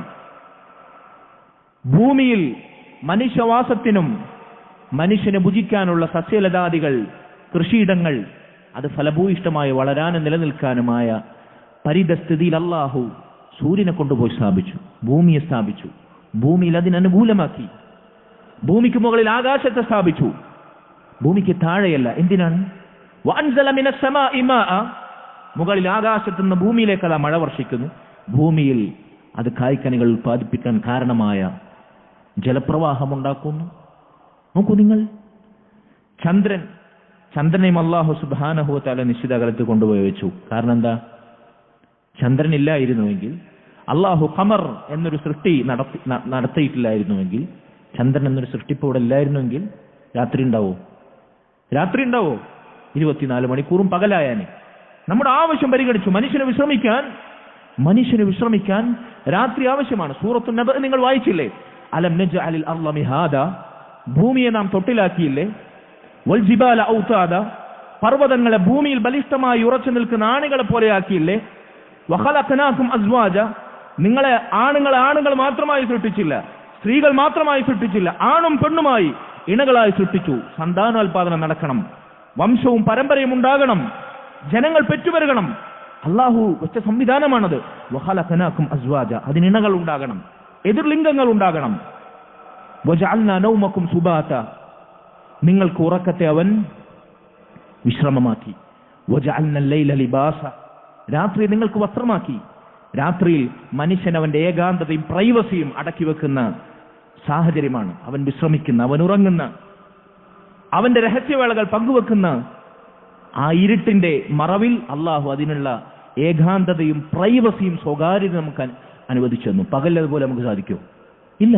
വജഅൽനാ നഹാറ മആശ, എന്നാൽ രാത്രി മാത്രമായി കിടന്നുറങ്ങി മടിയന്മാരായി അലസന്മാരായി നമ്മൾ കഴിഞ്ഞു. അധ്വാനിക്കണം, ഉപജീവനം നേടണം.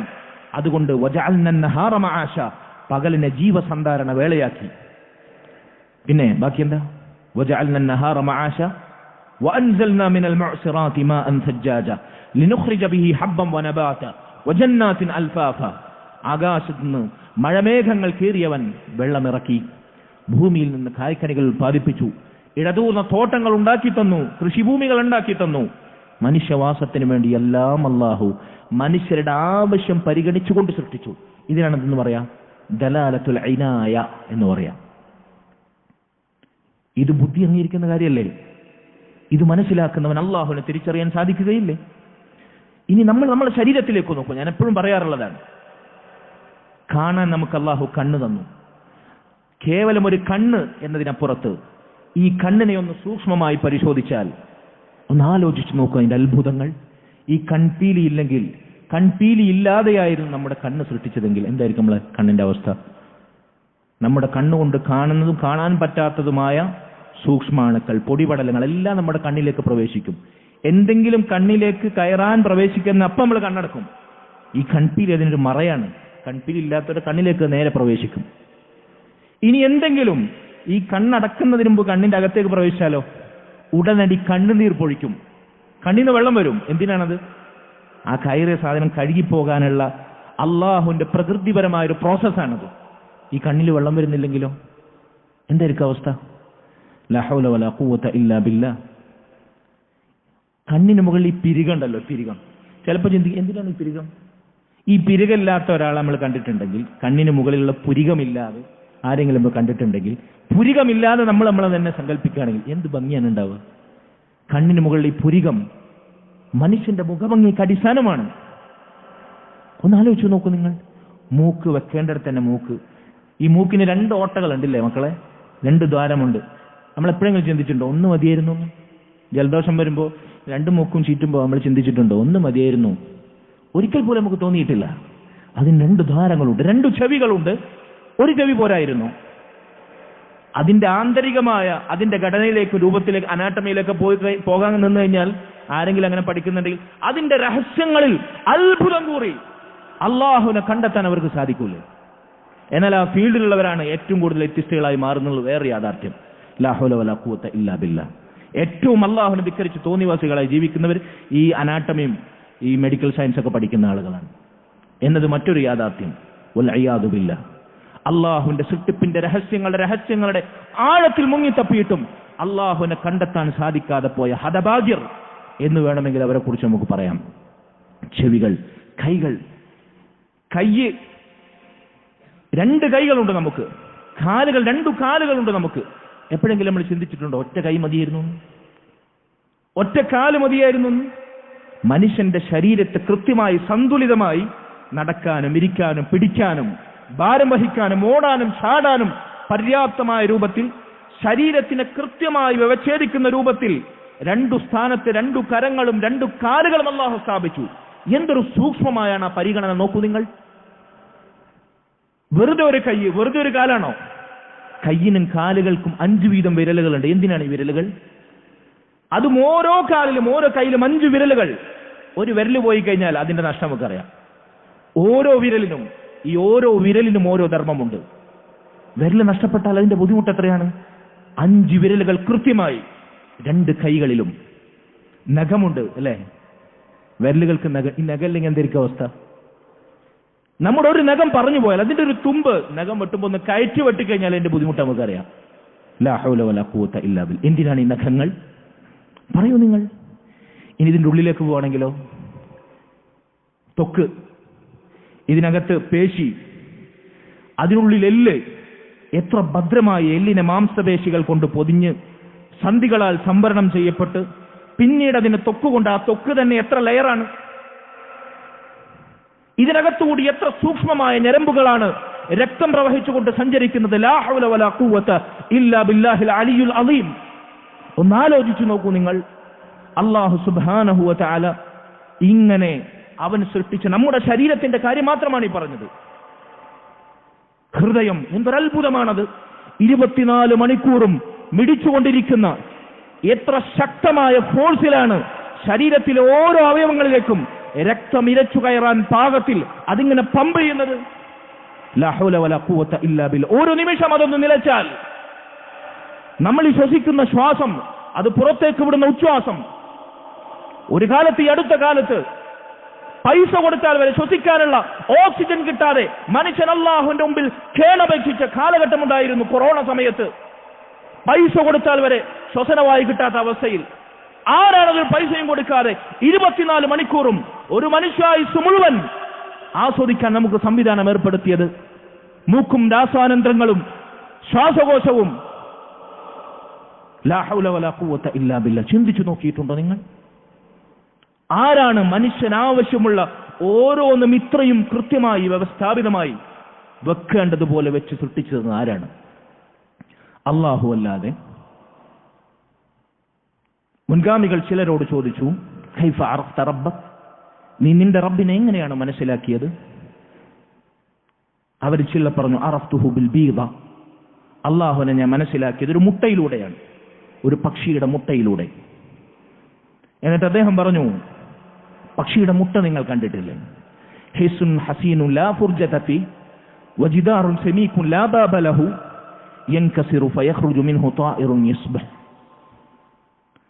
ഫയഖ്റുജു മിൻഹു ത്വാഇറുൻ യുസീഹ്. പക്ഷിയുടെ മുട്ട എന്ന് പറഞ്ഞാൽ ഭദ്രമായൊരു കോട്ടയെ പോലെയാണ്. അതിലൊരു പൊത്തും നിങ്ങൾക്ക് കാണാൻ സാധിക്കില്ല. വളരെ സുശക്തമായൊരു മതിൽക്കെട്ട് പോലെയാണ്. അതിലൊരു പൊത്തും നിങ്ങൾക്ക് കാണാൻ സാധിക്കുകയില്ല, അല്ലേ? ഒരു മുട്ട നിങ്ങളൊന്നെടുത്ത് സങ്കല്പിച്ച് നോക്കൂ. വല്ല പൊത്തും അതിന് കാണുന്നുണ്ടോ? പുറത്തുനിന്ന് വല്ല ദ്വാരം അതിൽ കാണുന്നുണ്ടോ? എന്തെങ്കിലും ഒരു സൂക്ഷ്മമായ ഒരു പാർട്ടിക്കിൾ, ഒരു മെറ്റീരിയൽ അതിൻ്റെ അകത്തേക്ക് കയറാൻ പറ്റുന്ന എന്തെങ്കിലും ഒരു ദ്വാരം അതിലുണ്ടോ? നമ്മൾ പൊട്ടിച്ചാലല്ലാതെ. എന്തെങ്കിലും പുറത്തുനിന്ന് കടക്കാൻ അതിലേക്ക് എന്തെങ്കിലും ഒരു പഴുതുണ്ടോ? ഇല്ല. ആ മുട്ടയിൽ നിന്ന് അതാ കൃത്യമായ പ്രായമെത്തിക്കഴിഞ്ഞാൽ, കോഴിമുട്ടയാണെങ്കിൽ ആ മുട്ടയിട്ട കോഴി അതിന് ചൂട് പകർന്ന് അടയിരുന്ന് കൃത്യമായ സമയത്തിക്കഴിഞ്ഞാൽ ഒരു പൊത്തും ദ്വാരവുമില്ലാത്ത ഭദ്രമായ കോട്ടയെപ്പോലെ, സുശക്തമായ മതിൽക്കെട്ടിനെ പോലെയുള്ള ആ മുട്ടയുടെ തോട് പൊളിച്ചതാ ഒരു പക്ഷിക്കുഞ്ഞ് ഒച്ചയുണ്ടാക്കി ജീവനോടെ പുറത്തു വരുന്നു. ആരാണ് ഇതിനവിടെ കൊണ്ടുപോയി വെച്ചത്? പുറത്തുനിന്ന് കയറിപ്പറ്റാൻ എന്തെങ്കിലും ഒരു പഴുതുണ്ടോ? ലാ ഹൗല വലാ ഖുവത ഇല്ലാ ബില്ലാ. ആരാണ് അതിൻ്റെ ഉള്ളിൽ സൃഷ്ടിച്ചത്? അല്ലാഹു അല്ലാതെ. ഇങ്ങനെയാണ് ഞാൻ അല്ലാഹുവിനെ മനസ്സിലാക്കിയത്. പണ്ഡിതന്മാർ പറയുന്നു, ലില്ലാഹി ത്വറായികുൻ ബിഅദ്ദി അൻഫാസിൽ ഖലായിഖ്. സൃഷ്ടികളുടെ ശ്വാസോച്ഛ്വാസത്തിന് സമാനമായി സകല പടപ്പുകളെ നിങ്ങൾ എടുക്കുക. അവരോരോരുത്തരും ഓരോ ദിവസം എത്ര ശ്വസിക്കുന്നു, എത്ര ശ്വാസം പുറത്തുവിടുന്നു, ഈ എണ്ണത്തിന് കണക്കായി, എല്ലാ സൃഷ്ടികളുടെയും ശ്വാസോച്ഛ്വാസങ്ങളുടെ എണ്ണത്തിന് കണക്കായി അല്ലാഹുവിനെ അറിയിക്കുന്ന, നിനക്ക് മനസ്സിലാക്കാൻ സാധിക്കുന്ന തെളിവുകളുണ്ട്. മിൻ അദദി ഹബ്ബാത്തിൽ മതർ, ഭൂമിയിലേക്ക് വർഷിക്കുന്ന മഴത്തുള്ളികളുടെ കണക്കിന്, സമുദ്രത്തിൽ അതിന്റെ തീരത്തടിഞ്ഞിട്ടുള്ള മണൽത്തരികളുടെ കണക്കിന് അല്ലാഹുവിനെ അറിയിക്കുന്ന, നിനക്ക് മനസ്സിലാക്കാൻ സാധിക്കുന്ന തെളിവുകളുണ്ട്, ബുദ്ധിപരമായ തെളിവുകൾ. ഇങ്ങനെ ഓരോന്നും, നമ്മൾ കാണുന്ന ഓരോന്നും പരിശോധിച്ചു നോക്കൂ, അല്ലാഹുവിനെ കണ്ടെത്താൻ നമുക്ക് സാധിക്കില്ലേ? ലാ ഹൗല വലാ ഖുവത ഇല്ലാ ബില്ലാഹ്. മുൻഗാമികൾ ചിലരോട് ചോദിച്ചു, നീ എങ്ങനെയാണ് നിന്റെ റബ്ബിനെ മനസ്സിലാക്കിയത്?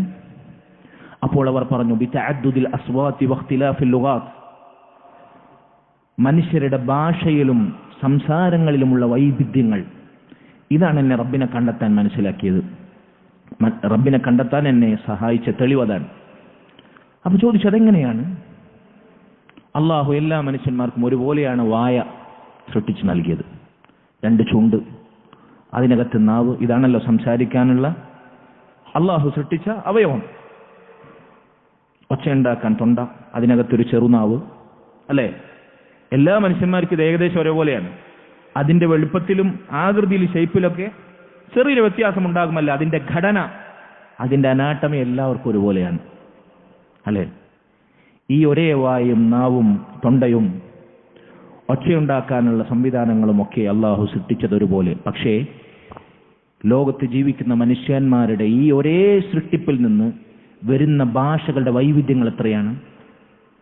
ഇന്ന് ലോകത്ത് എത്ര ഭാഷകളുണ്ട് ഒഫീഷ്യലായി അംഗീകരിക്കപ്പെട്ട ലോക ഭാഷകൾ? ഓർമ്മ ശരിയാണെങ്കിൽ 7000-ൽ പരം ഭാഷകൾ, അല്ലെങ്കിൽ 7000-ഓളം ഭാഷകൾ. ഇത് ഔദ്യോഗികമായി രാജ്യം അംഗീകരിച്ച ഭാഷ. ഇന്ത്യയിൽ ആകെ അംഗീകരിച്ച ഭാഷ, രാഷ്ട്രഭാഷ ഹിന്ദിയാണ്, അല്ലേ?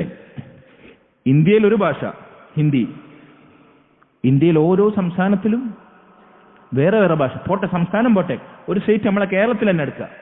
കേരളത്തിൽ നമ്മൾ സംസാരിക്കുന്ന ഭാഷ മലയാളമാണ്. പക്ഷെ 14 ജില്ലകളുണ്ടെങ്കിൽ 14 ജില്ലയിലും 14 മലയാളമാണ്, 14 ലഹ്ജയാണ്, 14 സ്ലാങ്ങാണ്, അല്ലേ?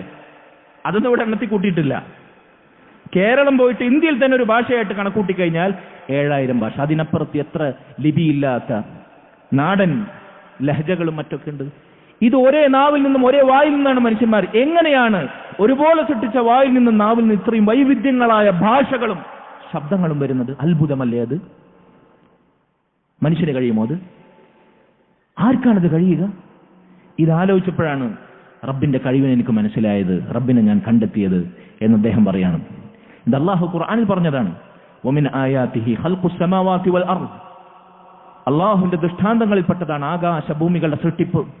വഖ്തിലാഫു അൽസിനതികും വഅൽവാനികും, നിങ്ങളുടെ ഭാഷകളിലും നിങ്ങളുടെ നിറങ്ങളിലുമുള്ള വ്യത്യാസങ്ങൾ. വെളുത്തവരുണ്ട്, കറുത്തവരുണ്ട്, ചുവന്നവരുണ്ട്, അതിനിടയിൽ നിറമുള്ളവരുണ്ട്. ഇങ്ങനെ ഭാഷകളിലും നിറങ്ങളിലുമുള്ള വൈവിധ്യം അള്ളാഹുവിന്റെ ദൃഷ്ടാന്തങ്ങൾപ്പെട്ടതാണ്. ഇന്ന ഫീ ദാലിക ലആയാതിൻ ലിൽ ആലിമീൻ, അതറിയുന്നവർക്ക് അള്ളാഹുവിനെ കണ്ടെത്താനുള്ള എമ്പാടും തെളിവുകളും ദൃഷ്ടാന്തങ്ങളുമാണ് എന്ന് അള്ളാഹു പറയുന്നു. ഇതാണ് ദലാലത്തുൽ ഐനായ എന്ന് പറഞ്ഞാൽ. മൂന്നാമത്തെ വൈവിധ്യം, ഞാനിന്ന് കുറച്ച് സമയമൊന്നും അധികം എടുക്കും, തിരക്കുള്ളവർക്ക് പോകാം. നിസ്കാരം കഴിഞ്ഞിട്ടല്ലേ പോകാൻ പറ്റുള്ളൂ അല്ലേ അഫ്സൻ? കുറച്ചു നേരം അധികം എടുത്തൂടെ? ഇൻഷാ അല്ലാഹ് ഈ വിഷയം ഒന്ന് പൂർത്തിയാക്കിയിട്ട് നമുക്ക് അവസാനിപ്പിക്കാം.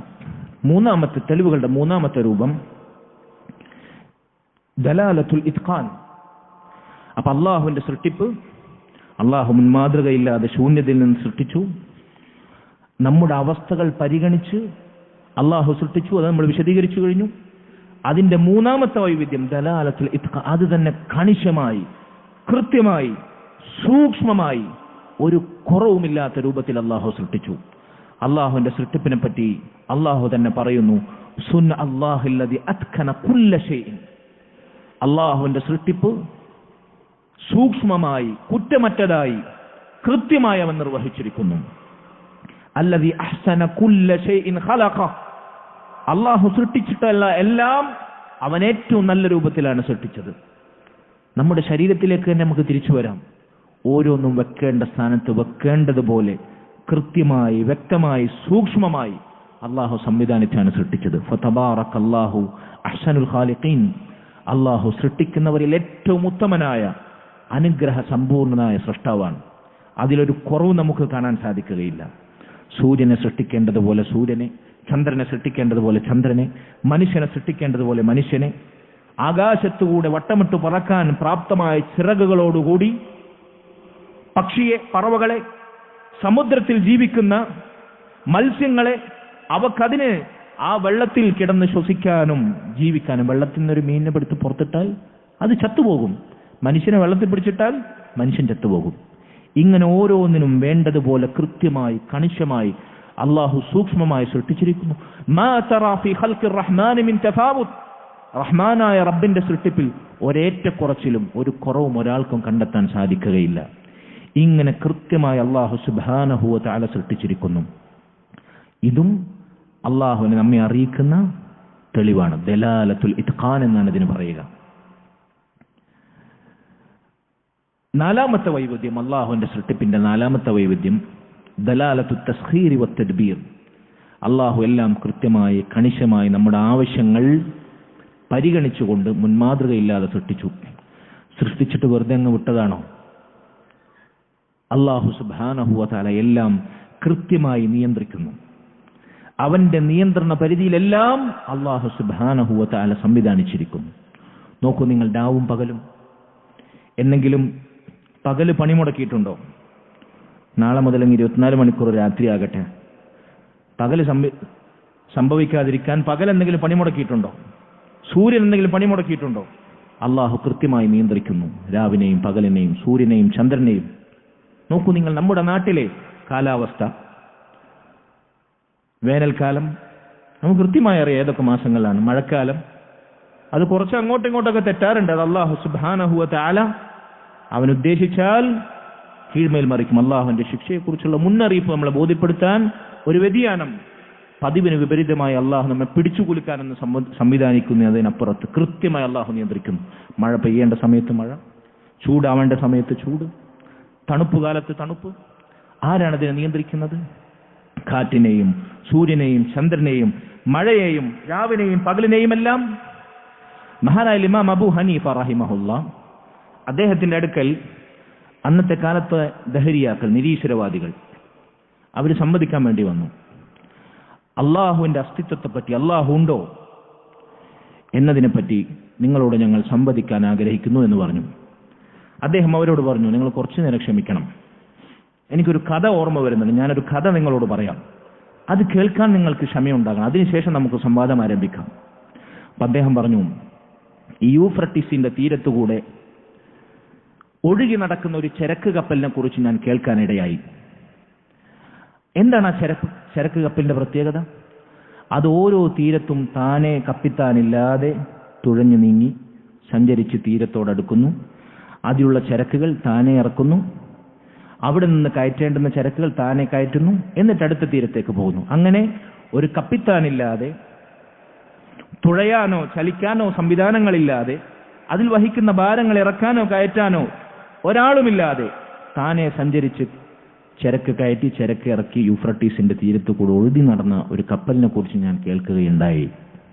ഇത് കേട്ടപ്പോൾ അവിടെ കൂടിയ അദ്ദേഹത്തിന്റെ എതിരാളികളായ നിരീശ്വരവാദികൾ പറഞ്ഞു, ഹാദാ ജുനൂൻ, ഭ്രാന്താണ് ഈ പറയുന്നത്. മയ്യു സദ്ദിഖു ഹാദിഹിൽ ഖിസ്സത്തുൽ ഖയാലിയ, നിങ്ങൾ നിങ്ങളുടെ ഭാവന കൊണ്ട് മെനഞ്ഞെടുത്ത ഈ കഥ ആര് വിശ്വസിക്കാനാണ്? സഫീനത്തുൻ തംശി വഹ്ദഹ, ഒരു കപ്പൽ ഇങ്ങനെ താനെ സഞ്ചരിക്കുക, കപ്പിത്താനൊന്നുമില്ലാതെ. ഹാദാ ഷൈഉൻ ഖാരിജുൻ ഹുദൂദൽ മഅഖൂൽ, അത് ബുദ്ധിക്ക് അംഗീകരിക്കാൻ പറ്റുന്ന, ബുദ്ധിയുടെ പരിധിക്കപ്പുറത്തുള്ള കാര്യമാണ്, ഞങ്ങൾ വിശ്വസിക്കൂല എന്ന് പറഞ്ഞു. അബൂ ഹനീഫ റഹിമഹുല്ലാ അദ്ദേഹം പറഞ്ഞു, യാ ലല്ലാഹിൽ അജബ്, എങ്കിൽ എന്തൊരു അത്ഭുതമാണ് നിങ്ങളുടെ കാര്യം. അബൈതും ഹാദാ ഫീ സഫീന, ഒരു കപ്പൽ വെറുതെ താനെ സഞ്ചരിക്കില്ല എന്ന്, അതിന് സാധ്യമല്ല, അത് ബുദ്ധിക്ക് അംഗീകരിക്കാൻ പറ്റില്ല എന്ന് നിങ്ങൾ പറയുന്നു. ഫകൈഫ ഫീ ഹാദൽ ആലമിൽ ഉൽവിയ വസുഫ്ലിയ, എന്നാൽ ഈ ആകാശങ്ങളും താഴെ ഭൂമിയും നിലനിൽക്കുന്ന ഈ മഹാപ്രപഞ്ചം, അതിങ്ങനെ ഒരു നിയന്ത്രണമില്ലാതെ, ആരും നിയന്ത്രിക്കാതെ കൺട്രോൾ ചെയ്യാതെ അതിങ്ങനെ താനേ സഞ്ചരിക്കുന്നു, താനേ വികസിക്കുന്നു എന്നെങ്ങനെ വിശ്വസിക്കാൻ പറ്റും? ഒരു കപ്പലിന്റെ വിഷയത്തിൽ നിങ്ങളത് അംഗീകരിക്കുന്നില്ല. അതാണ് ബുദ്ധിക്കെതിരെ എന്ന് അദ്ദേഹം സ്ഥാപിക്കുകയുണ്ടായി. സംവദിക്കാൻ എന്നോട് അവസരമില്ല. നോക്കൂ, നിങ്ങൾ മുൻഗാമികളിൽ ചിലർ പറഞ്ഞു, മൻ അറഫ നഫ്സഹു അറഫ റബ്ബഹ്. നമ്മൾ നേരത്തെ അതിനുള്ള തെളിവുകൾ ഒരുപാട് പറഞ്ഞു. ആരാണ് സ്വന്തം നഫ്സിനെ മനസ്സിലാക്കുന്നത്? സ്വന്തം നഫ്സിന്റെ സൃഷ്ടിപ്പ്, നമ്മുടെ ശരീരഘടന, നമ്മുടെ ബുദ്ധി, നമ്മുടെ ആരോഗ്യം, നമ്മുടെ കാഴ്ച, നമ്മുടെ കേൾവി, ഇങ്ങനെ നമ്മുടെ സൃഷ്ടിപ്പിന്റെ ബാഹ്യരൂപം തന്നെയും നമ്മൾ മനസ്സിലാക്കിയാൽ അവനവന്റെ റബ്ബിനെ കണ്ടെത്താൻ സാധിക്കും. മുൻഗാമികൾ ചിലരോട് ചോദിച്ചു, നീ എങ്ങനെയാണ് നിന്റെ റബ്ബിനെ മനസ്സിലാക്കിയത്? അവർ പറഞ്ഞു, ബിനഖ്ദിൽ അസാഇം വഫത്രിൽ ഹിമം, ഞാൻ എടുക്കുന്ന തീരുമാനങ്ങൾ ചിലപ്പോൾ അത് പാളിപ്പോവാറുണ്ട്. ഞാൻ ചില ലക്ഷ്യങ്ങൾ സ്ഥാപിക്കാറുണ്ട്, പക്ഷെ എനിക്ക് ആ ലക്ഷ്യത്തെത്താൻ സാധിക്കാറില്ല. അപ്പോൾ എനിക്ക് മനസ്സിലായി, ഞാൻ കൃത്യമായി ദൃഢനിശ്ചയം എടുത്തിട്ട് തീരുമാനങ്ങൾ എടുത്തിട്ട് എന്റെ തീരുമാനത്തെ കീഴ്മേൽ മറിക്കുന്ന, അതിനെ നിയന്ത്രിക്കുന്ന ഒരു ശക്തിയുണ്ട്. എന്റെ ലക്ഷ്യങ്ങൾ ഞാൻ നേടണമെന്ന് ആഗ്രഹിച്ചിട്ടും ആ ലക്ഷ്യം പൂർത്തീകരിക്കപ്പെടാതെ പാതി വഴിയിൽ ഉപേക്ഷിക്കുന്ന അവസ്ഥയിൽ നിസ്സഹായനായി ഞാൻ നിയന്ത്രിക്കാതെ എന്നെ നിയന്ത്രിക്കുന്ന ഒരു ശക്തിയുണ്ട്. അത് അല്ലാഹുവാണ് എന്നെനിക്ക് മനസ്സിലായി. വേറെ ചിലർ പറഞ്ഞു, എന്റെ ഉണർച്ചയിലും ഉറക്കത്തിലും, എന്റെ ഉണർച്ചയിലൂടെ എന്റെ ഉറക്കത്തിലൂടെ ഞാൻ റബ്ബിനെ മനസ്സിലാക്കി. അതെങ്ങനെയാണ്? ചിലപ്പോൾ ഞാൻ രാത്രി കുറച്ചു മാത്രം ഉറങ്ങി നേരത്തെ എഴുന്നേറ്റ് നിസ്കരിക്കണമെന്ന് വിചാരിക്കും.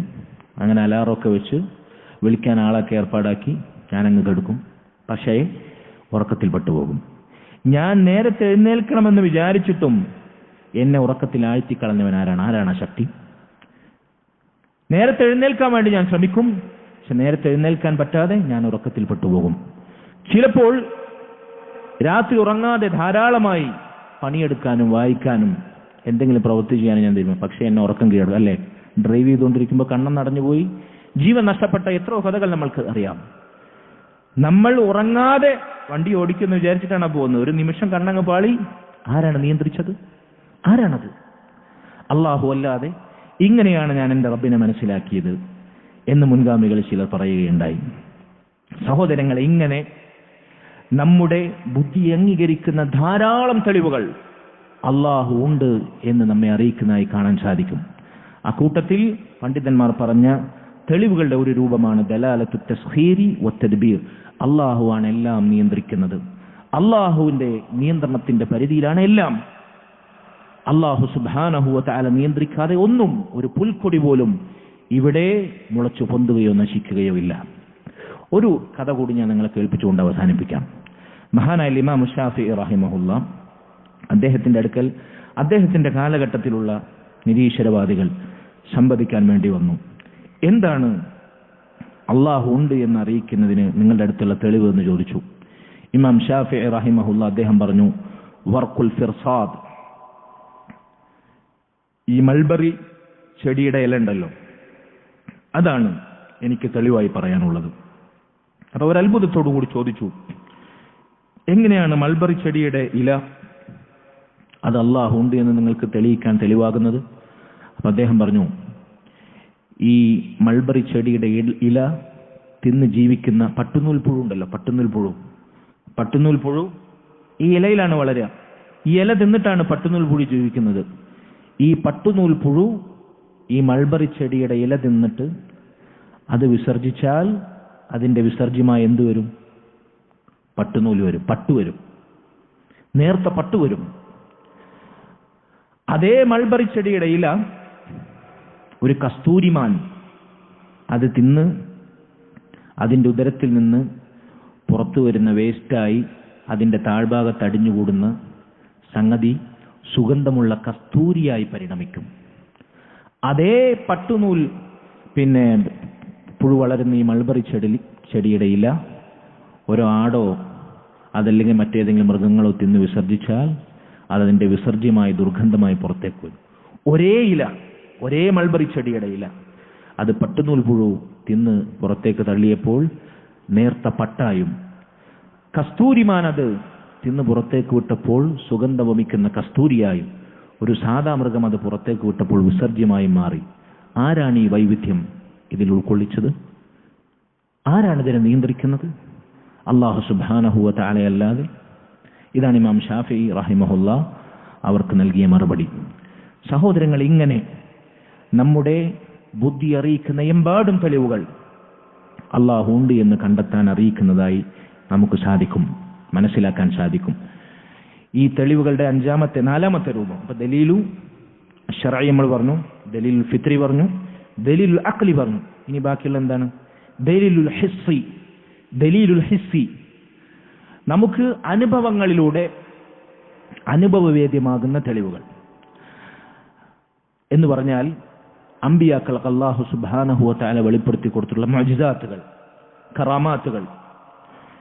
അല്ലാഹുവിന്റെ റസൂൽ സല്ലല്ലാഹു അലൈഹി വസല്ലമക്ക് ഉണ്ടായ മുഅ്ജിസത്താണ് ചന്ദ്രനെ നെടുക പിളർത്തി. അത് അന്ന് ജീവിച്ചിരിക്കുന്ന ആളുകൾക്ക് ദൃശ്യമായി. ചന്ദ്രൻ 2 കഷ്ണമായി പിളർന്ന് വ്യത്യസ്ത ഭാഗങ്ങളിൽ പോയി നിൽക്കുന്നത് അന്നത്തെ ആളുകൾക്ക് ദൃശ്യമായി. മൂസ അലൈഹി സ്വലാത്തു വസ്സലാമിന്റെ കയ്യിലുള്ള വടി നിലത്തിട്ടാൽ അത് പാമ്പാകും, അല്ലേ? ചെങ്കടൽ പിളർത്തിയത്, ഇതെല്ലാം റസൂലുള്ളാഹി സ്വാലിഹ് നബിയുടെ സ്വാലിഹ് നബിക്ക് നൽകിയ മുഅ്ജിസത്താണ്. പാറക്കല്ലിൽ നിന്ന് ഒട്ടകം പുറത്തു വന്നത്. ഇങ്ങനെ അമ്പിയാക്കൾക്ക് നൽകിയ മുഅ്ജിസത്തുകൾ അത് അന്നത്തെ സമൂഹം നേർക്കുനേരെ കണ്ട് അനുഭവിച്ചതാണ്. ഇത് അല്ലാഹു ഉണ്ട് എന്ന് അറിയിക്കുന്നതിനുള്ള ഹിസ്സിയായ തെളിവാണ്. ഇനി ഏത് കാലത്തുള്ള ജനങ്ങൾക്കും ഒരുപോലെ ഹിസ്സിയായി അനുഭവപ്പെടുന്ന മറ്റൊരു തെളിവാണ് ഇജാബത്തു ദുആ. പ്രാർത്ഥിക്കുന്നവരുടെ ദുആക്ക് അല്ലാഹു ഉത്തരം നൽകുന്നു, അല്ലേ? നമ്മുടെ എത്ര ദുആകൾക്കാണ് അല്ലാഹു സുബ്ഹാനഹു വ തആല അവന്റെ ഇജാബത്തിന്റെ സമയത്തോട് യോജിച്ചു വന്നാൽ അവൻ ഉത്തരം നൽകിയത് നമ്മൾ കാണുന്നത്. എത്ര ആളുകളുടെ പ്രാർത്ഥനകൾക്കാണ് അല്ലാഹു ഉത്തരം നൽകുന്നത്. അല്ലാഹു സുബ്ഹാനഹു വ തആല അവനോട് തേടുന്നവർക്ക് ഉത്തരം നൽകുന്നു. എല്ലാം കേൾക്കുന്ന, എല്ലാം കാണുന്ന, എല്ലാവർക്കും ഉത്തരം നൽകുന്ന അലീമും ഖദീറും സമീഉം ബസീറുമായ റബ്ബുണ്ട് എന്നറിയിക്കുന്ന ഹിസ്സിയായ അനുഭവത്തിൽ സാക്ഷ്യപ്പെടുത്തുന്ന തെളിവാണത്. ഇതാണ് അല്ലാഹു ഉണ്ട് എന്നറിയിക്കുന്ന തെളിവുകളുടെ നാലാമത്തെ രൂപം, അദ്ദലീലുൽ ഹിസ്സി. هذا والله تعالى أعلم وصلى الله وسلم وبارك على نبينا محمد وعلى آله وصحبه أجمعين. سبحانك اللهم وبحمدك أشهد أن لا إله إلا أنت أستغفرك وأتوب إليك. والسلام عليكم ورحمة الله وبركاته.